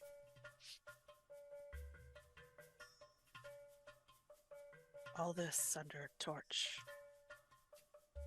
All this time.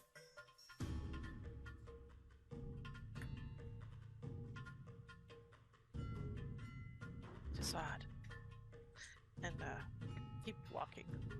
Mm-hmm.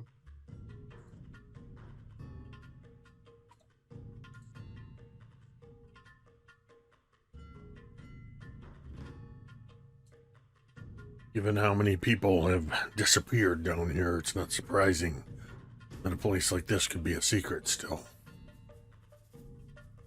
We know that like deserts come from seas usually, right? Like that's something that we would common knowledge. Okay.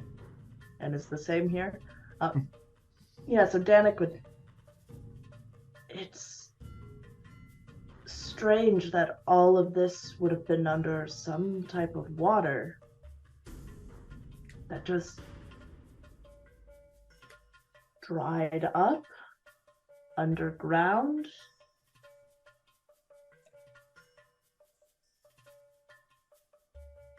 Sounds crazy. I think this was brought here. Brought a desert.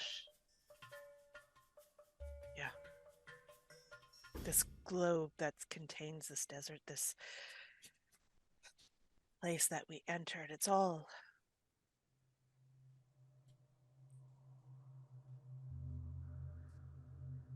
strange. I don't think this is where it was originally from. How long ago it came, I couldn't tell you.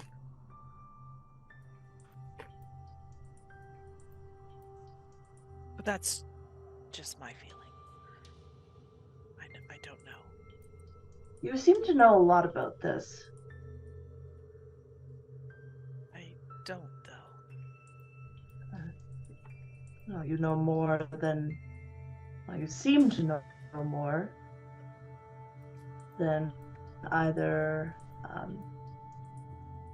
myself or Yrsimagor. And you had an effect on those automatons. I cannot dispute what you are saying, but I do not know why I know what I know. I don't even know what I know. If that even makes any sense.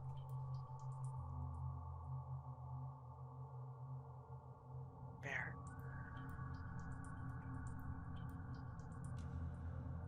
I don't care where this desert came from or why it's here. It's the people that are missing that we're supposed to be concerned with.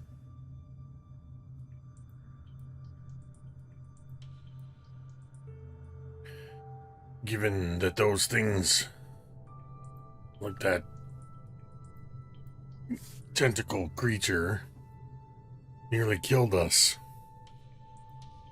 And what we've seen so far, I don't hold out much hope.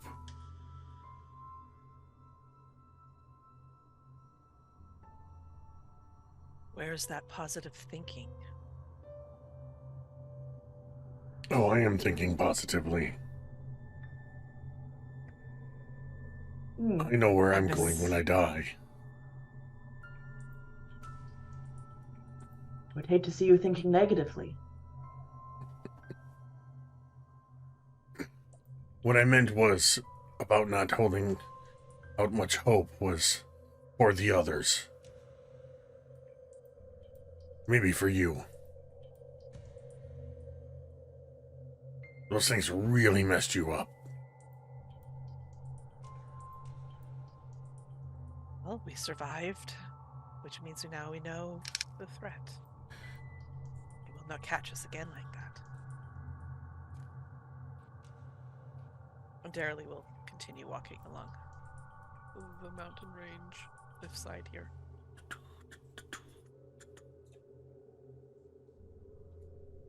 Yeah, imagine all of this time we're talking is as we're following this path through this dark,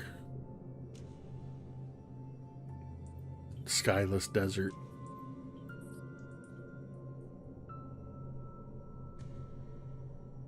Yeah, just continue going.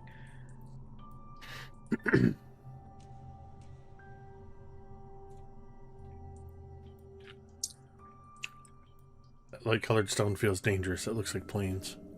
I know.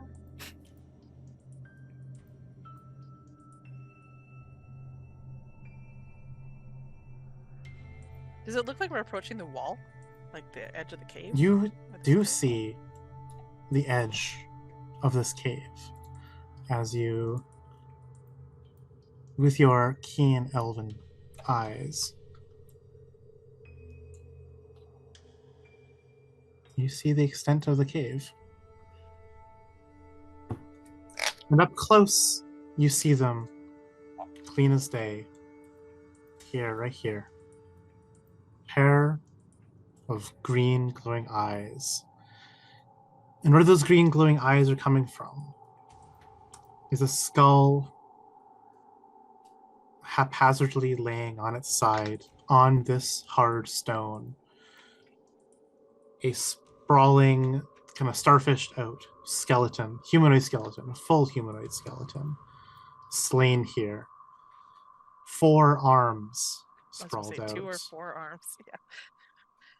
With these, with 3 fingers per hand and a thumb. That same ridged skull, oblong and long in shape. No nose you can see, and blunt teeth and deep set eyes. Jaw is limp in a kilt, limp and ajar, but the eyes are glowing a necromantic green. It is now, well, it is about 10 feet away from you. Seeing one up close, you can't imagine seeing it now. I'll just, let's see, can I highlight it? Yeah, there we go. Laying against the ground. It's just a skeleton, right? So we can't. Mm-hmm. Yeah. Okay.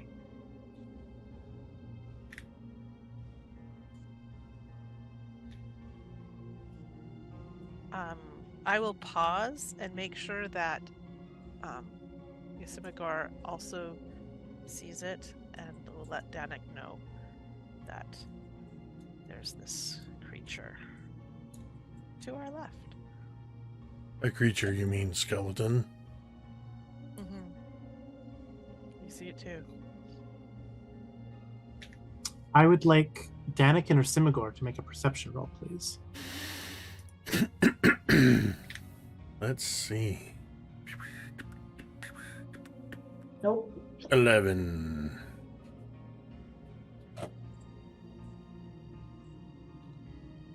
got 7. You're 11 is enough to beat its stealth check. You see It thinks that it's at your back. It can scuttle towards you. It is low to the ground, crawling on all 6 limbs, like some kind of sand beast, trying to stay scuttling behind rocks and stones and outcroppings. One of these skeletons is moving towards you. And as soon as it notices that you've seen it, it stops moving, rigid, and kind of collapses to the ground as if it were just limp bones in the sand. I would like to use that ability, the Awakened Mind, to talk to it and say, "You're not fooling anyone. We know you're there."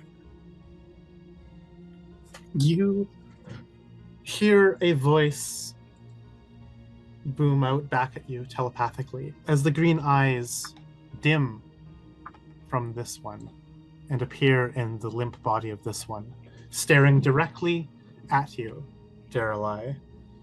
And it is an alien mind that contacts yours, one that thinks slightly differently than yours, but nonetheless, your awakened mind kind of translates the thoughts to you as it happens. I am guarding this place of all who trespass. You will die here in the sands of my homeland.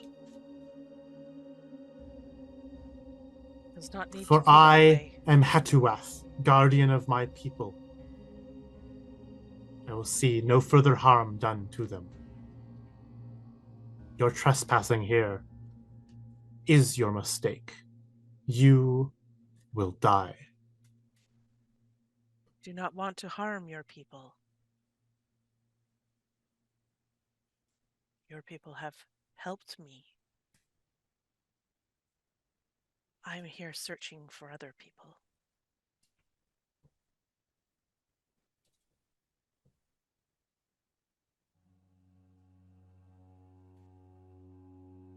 You bring nothing but lies and violence. You are like them, poisoners and deceivers, Do not judge us. wardens by of those who our came- prison. We are trapped here, and we cannot see the sky that is sacred to us. We are bound here forever. Do not judge us by who has come before. We are I know. individuals.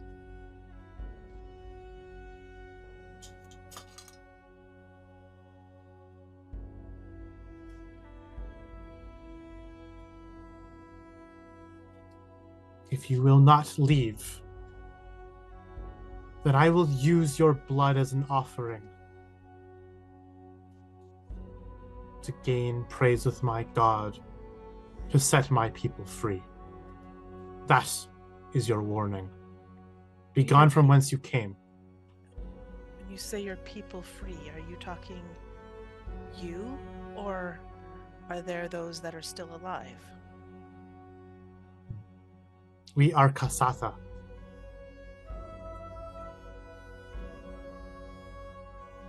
We have been denied life and denied death.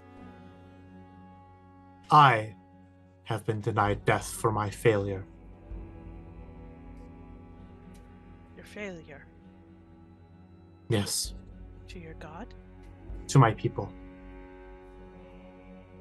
I was their chieftain once. My flock, my kin.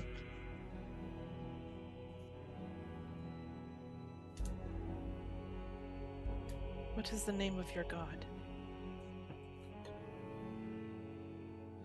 It says a word to you, and it is not a word that you understand, but the awakened mind ability will translate it to you. It is Xiphus, is the god that is translated into your brain for you from your awakened mind.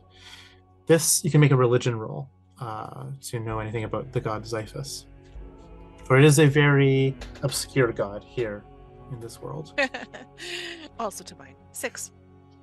You have not heard much of this god, if anything at all. Daeralei, you've been staring at that skeleton for a really long time. Are you all right? I am conversing. I look at Dannek. Dannek's like, see, this is what I'm talking about, like, to Yrsimagor. They do not want us here.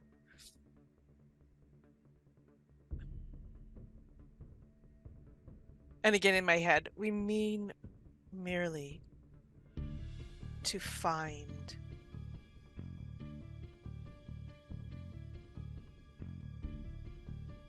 what is causing. And I think at this point, like, Daeralei is actually kind of struggling for, like, kind of even the words.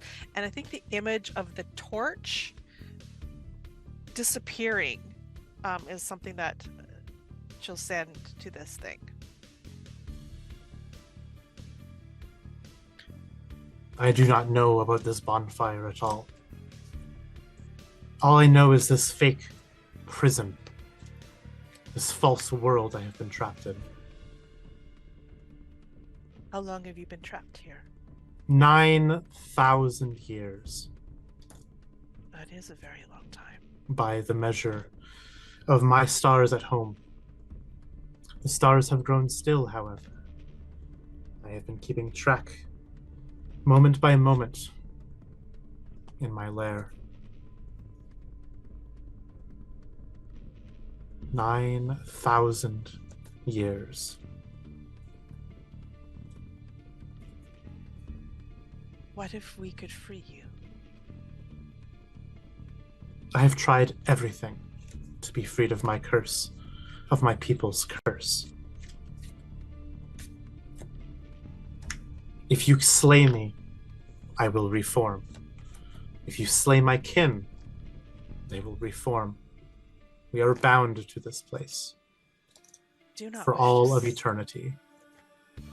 Others, like you, have come through here and ripped us bone from bone. Yet here we still stand, rejuvenated, indestructible. I do not wish to slay you. I do not wish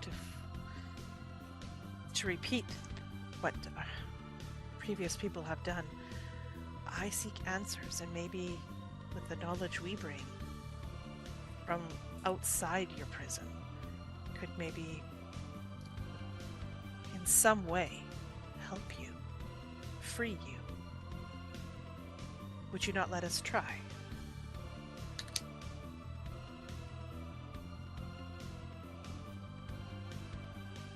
You are not Kasatha, no. You think in a different tongue. You do not understand our sacred ways. We were slain without seeing our sky. We starved to death. When our world faded, our false world. How I yearn to see the sky once more.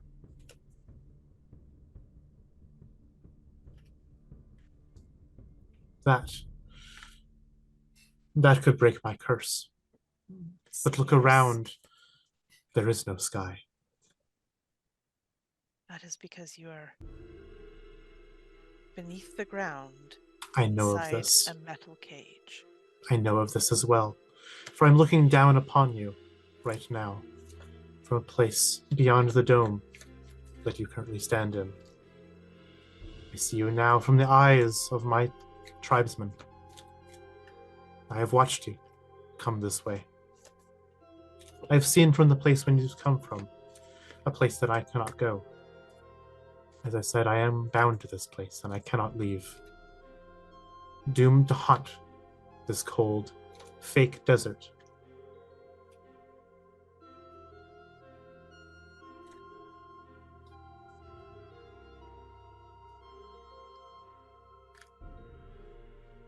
Let us try.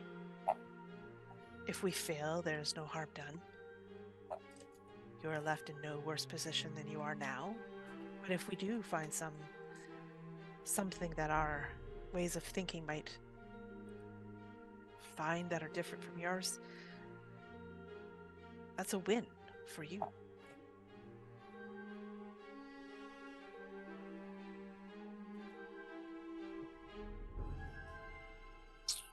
I understand. If you can somehow undo my curse that I have brought upon my people, then you will have my thanks. If you can promise me that, I will not bring harm upon you, and I will command my tribesmen to be still and to not rip you flesh from bone. I will keep my eyes upon you. If I see deceit from any of you, I will bring your end. Perhaps your blood can convince my God, the final father, the shadow in the sand, the poison in the plant, to break me free from this hell.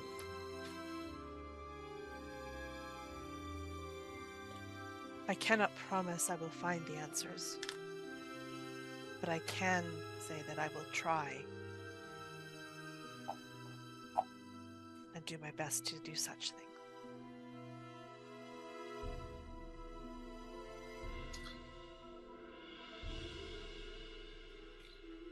There is a false cave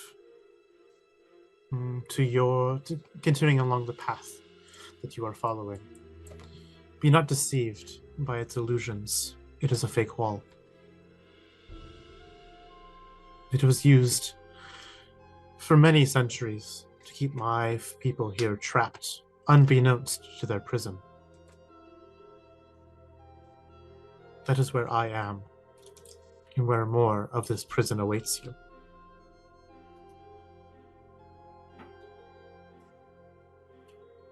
In addition, there is a place that I cannot even go, for I am slain within mere moments of entering it. There's a lair of some great beast, a galarn is what we call it, that lairs in a cave nexus to the north that used to be our tribal den, our home, where our mothers would give birth to our children, where our families would feast, and we'd tell stories around the fires, and paint upon the walls our oral traditions. It is long gone to us now. Now it is the lair of a galarn. I cannot investigate it much myself, for the galarn slays me, and I reconstitute hours later, here again in the sands. So I do not know what you could find in our former home that we have been removed from so many thousands of years ago. So when it's talking like that thing north, okay, so when it was mentioning like the false wall of the cavern, that's following the path. And then when it mentions the lair, is it talking like across the desert north, or once we get through the false wall? It's referring to an area up here. Okay, so up there. It's referring to an area up there. Okay.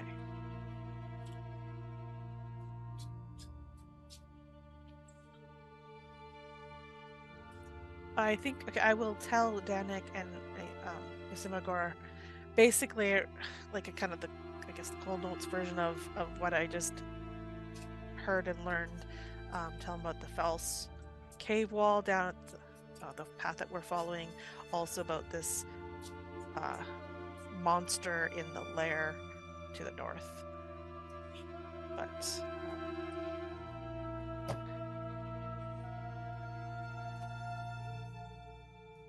And you got all of that from a skeleton. it is more than that, but yes.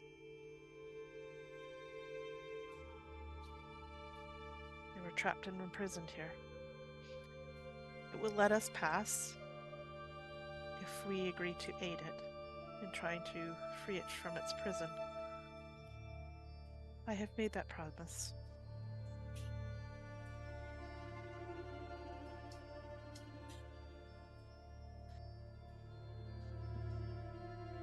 Well, either you are a great asset to this team by being able to converse with whatever is here, or, well, I guess time will tell. you're leading us to our fate. What does the skeleton want us to do? A false wall? It warns us that when we reach the end of this path, we will think that we cannot go farther, but it is an illusion and we can go through it. Behind it is more of this strange prison that they are in. Much more I do not know. But to the north lies a lair, their apparent old homeland, but they can no longer access because of this monster inside.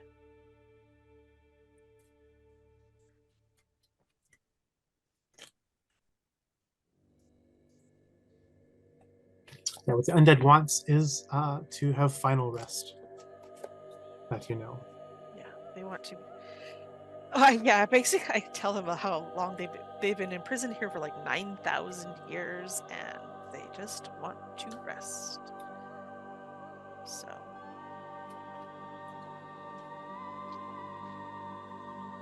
So, And I do warn them about the fact that if we harm anybody, we'll, they'll kill us. but define anybody. They're people. The skeletons? That's what the skeleton said, right? Like, don't Mhm. harm their people. Yeah. Yep. Yeah. So basically, like the four-limbed, long-headed creatures. 4 arms, big heads, don't kill. Right. What about this monster? Are we supposed to go after this monster, or are we supposed to go walk through an invisible wall? Or Since visible we've come wall? this far, I would say we should continue. Maybe there will be more answers for us through the wall.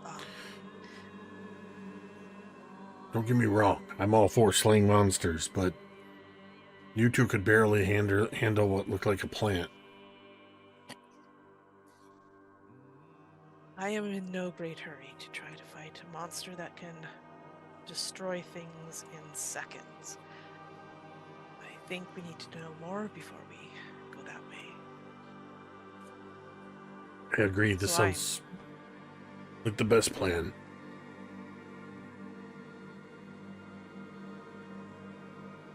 And I'll continue along the path. Oh, You notice that these skeletons, they watch you. The green eyes flit from one skeleton to the next. But they do not move. They do not impede your progress.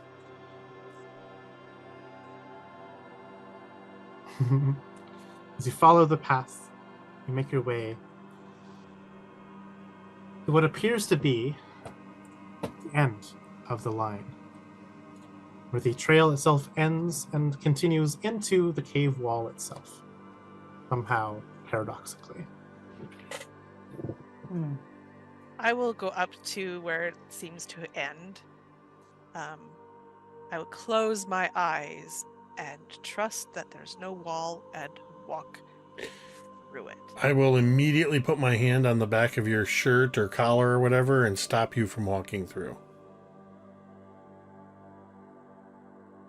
Before you go walking blindly into the wall, maybe we should think this through. You see upon the sides of the walls, over flanking here and here, are similar chalk drawings to the ones you found on the origin of this place. More taboo markings, warning Forbidden. signs. Do not enter.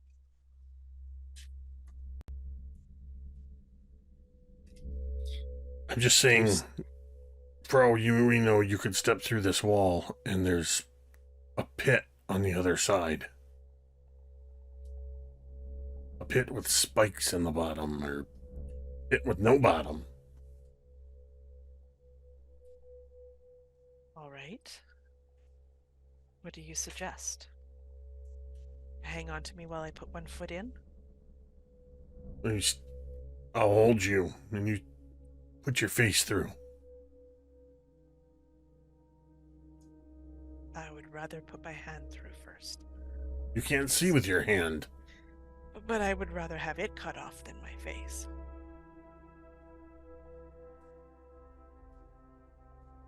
A second ago, you were going to walk your entire body through there. You stopped me. I had second thoughts. How about this? You hang on to me, I'll stick a hand through. If it's still attached to my body, I will stick my face through. Works for me. And I will hold firmly onto the back of your collar. I'm going to hold like the back of your collar and the back of your pants or whatever. Just so I have two hands on you, just in case something tries to grab hold of you or... You can pull me in, yeah. All right. So we'll stick a hand through. You stick your hand through, and your hand vanishes. It just like enters the wall as if there's nothing there. It kind of shimmers, and there's a bit of you see that it's more of a projection of a wall than a wall itself, as it kind of like breaks and shimmers around your hand.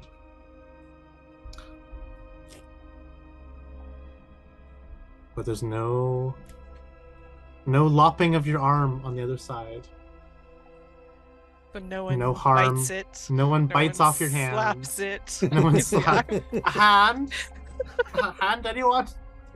Not the kind of hand I was asking for. I always wondered what happened on the other side of that portal. I will stick my face through then. Mm-hmm. And you see a continuation of a tunnel that ends in a very familiar Skymetal door, sealed shut, with a little access panel on the right-hand side of it. The same kind of panel that your keycards have opened. So while thus my far. head is still through the wall, I will say to Yrsimagor that there's a door ahead. Can he hear me? Yep. Oh, perfect. As you Everyone say- else just sees, just like, the wall. yeah, yep. As you say that there's a door ahead, I look over at Dannek. Trouble ahead. There's another door. Is there any coral? There is no coral. Okay. You can let me go now. I immediately let go of you. Okay. I think I probably stagger forward a little bit as I'm caught a little bit off guard because I wasn't expecting it so soon. But hopefully I write myself too much, and I will head in fully. Disappear beyond the wall. I will look at where Daeralei went, and then look at Dannek and just... After you. Dannek takes a moment. He's gonna go forward, but I think at the he acts as if he's gonna go forward, but then at the last minute he like gets close to Yrsimagor. We need to watch out for that one. Either she is not telling us the whole truth, or she does not understand what her abilities or powers are, and I'm not sure which one I am more worried about. I raise up the new powered grippers that I have, and I just look at Dannek. If she gets out of line, I will crush her head. Or Good. her waist if we need to ask her head questions. Good. I'm glad we're on the same page, he says as he slips into the wall. I look around at nobody for a second. Same page. What does that mean? And then walk through the door. Or the wall, I should say. Blue?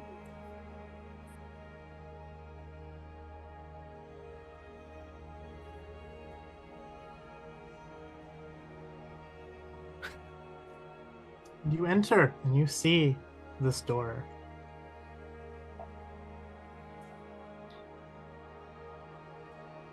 Sorry, that was muted. I was gonna say, as soon as they come through the wall, I will head to the door and use the key to open it.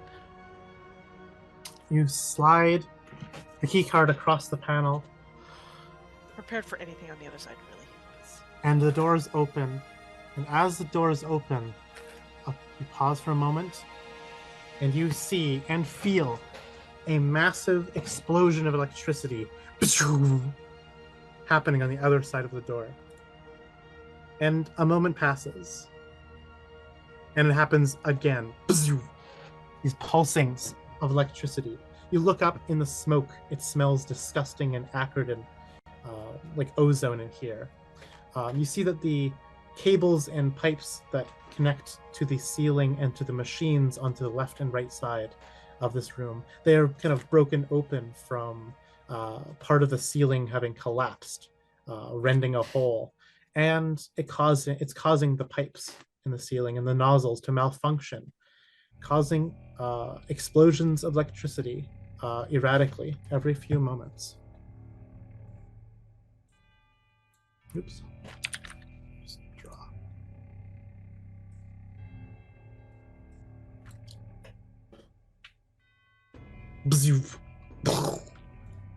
It keeps exploding with electricity. Like every few moments, like every 5 or 6 seconds. Yeah. It's not at all like it's not at all like a repeating pattern. Like it's not like every 5 seconds. There's no rhythm to it. It's like totally random. It's pretty Right. very erratic and very random. Yeah. Does there look like there's a way to get to this nearest machine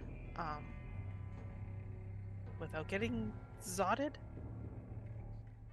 Is there any way getting to one of the machines without getting zapped? Yeah, to this nearest machine without getting zapped. Unfortunately, no. The zapping happens in the entirety of the chamber. Oh, the entire room kind of. Mm-hmm. Can I get close enough and like reach in and touch the machine? Is that possible? Like, You without could, actually but stepping- it would expose your arm to the lightning arcs that happen. Like it's like imagine like a Tesla coil, like multiple Tesla coils. Like just the lightning is arcing into random spots into the room.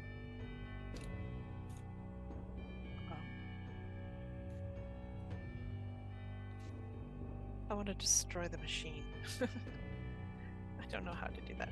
I want to turn it off is what I want to do. I want to like use one of the key cards and try to. Does it look like it has a panel? It does. The doors? It has a physical panel, not a keycard panel. No. This is where we need the EPEC, maybe. We need to turn off its power source.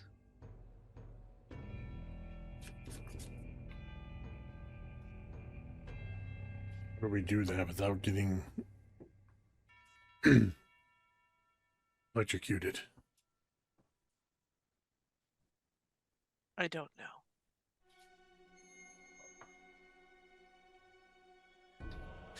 Is this like this physical panel? Is it like buttons? There are no like pressable buttons. There are like glowing like bulbs that are glowing and flashing red intermittently. Whereas the previous one in the previous room had dormant lights that were not on.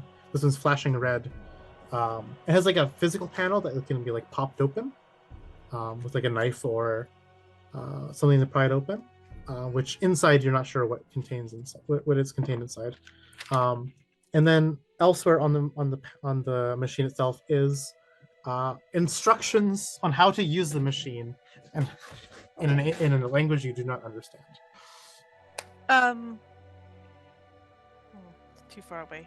In like the same like the scrawling of a paper like it appears to be like a page of paper plastered to the side of the machine, but like it's like glued on or something and written in a script you have no idea what it is.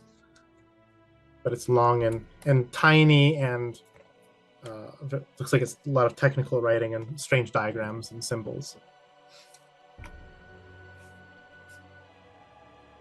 The gripper thing, does it look like it could like have you mentioned more it was like shears before, but does it have like where you could like maybe gently grab something and move things? You can yep. Use the gripper, like how long is the gripper? Like a crowbar length.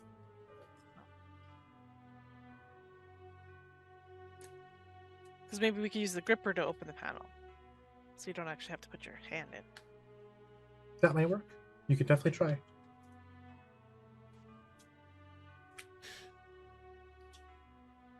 So you want me to use the gripper to try to open the panel? Yeah.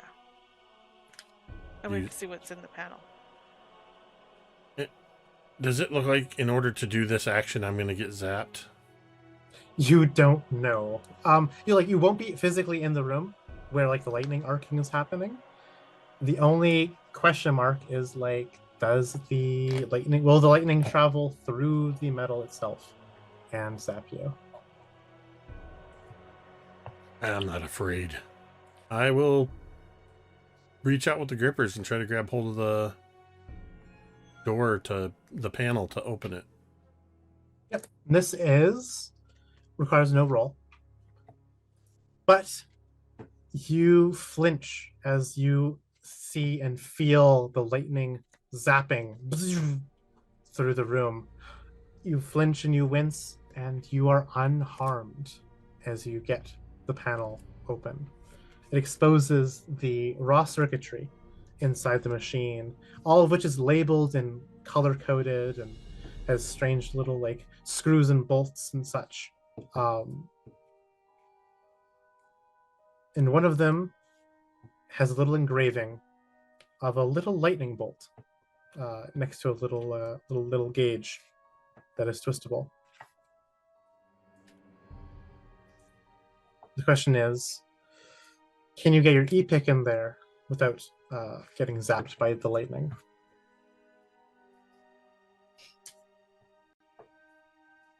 Or do you want to brave the lightning anyways to disable it? You see where you would have to use your e-tool to interact with the circuitry in the device. I got the panel off as I step back and again gesture like this to Dannek. Dannek nods, and you're not hurt? Nope.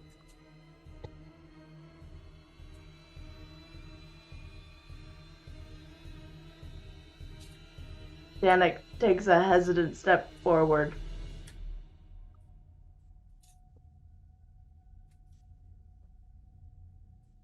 All the way and just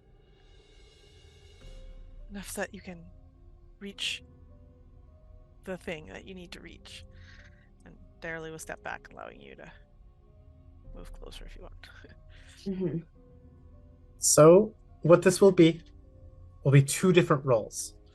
A sleight of hand check to use the e-tool on the machine, and a dexterity save to do it with your reflexes enough to not get zapped. If you fail the sleight of hand, then you won't be able to disable it. And if you fail the the dexterity saving throw, you will take the lightning damage. Dex save? Yeah.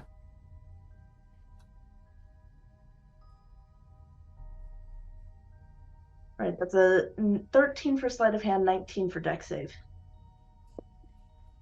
The sleight of hand is a failure. Did you want to use domain relics? Okay. Yeah, that's. But the dexterity save is a success. 15. 15 is a pass.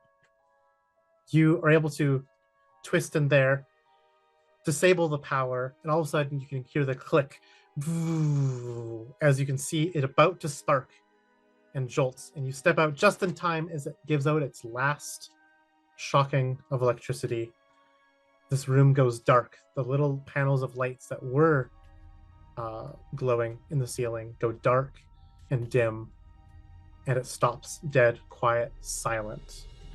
And with that, we're going to be ending our session as you gain access to the strange parts of this world beyond the buried world. Deep below the earth, all below Torch.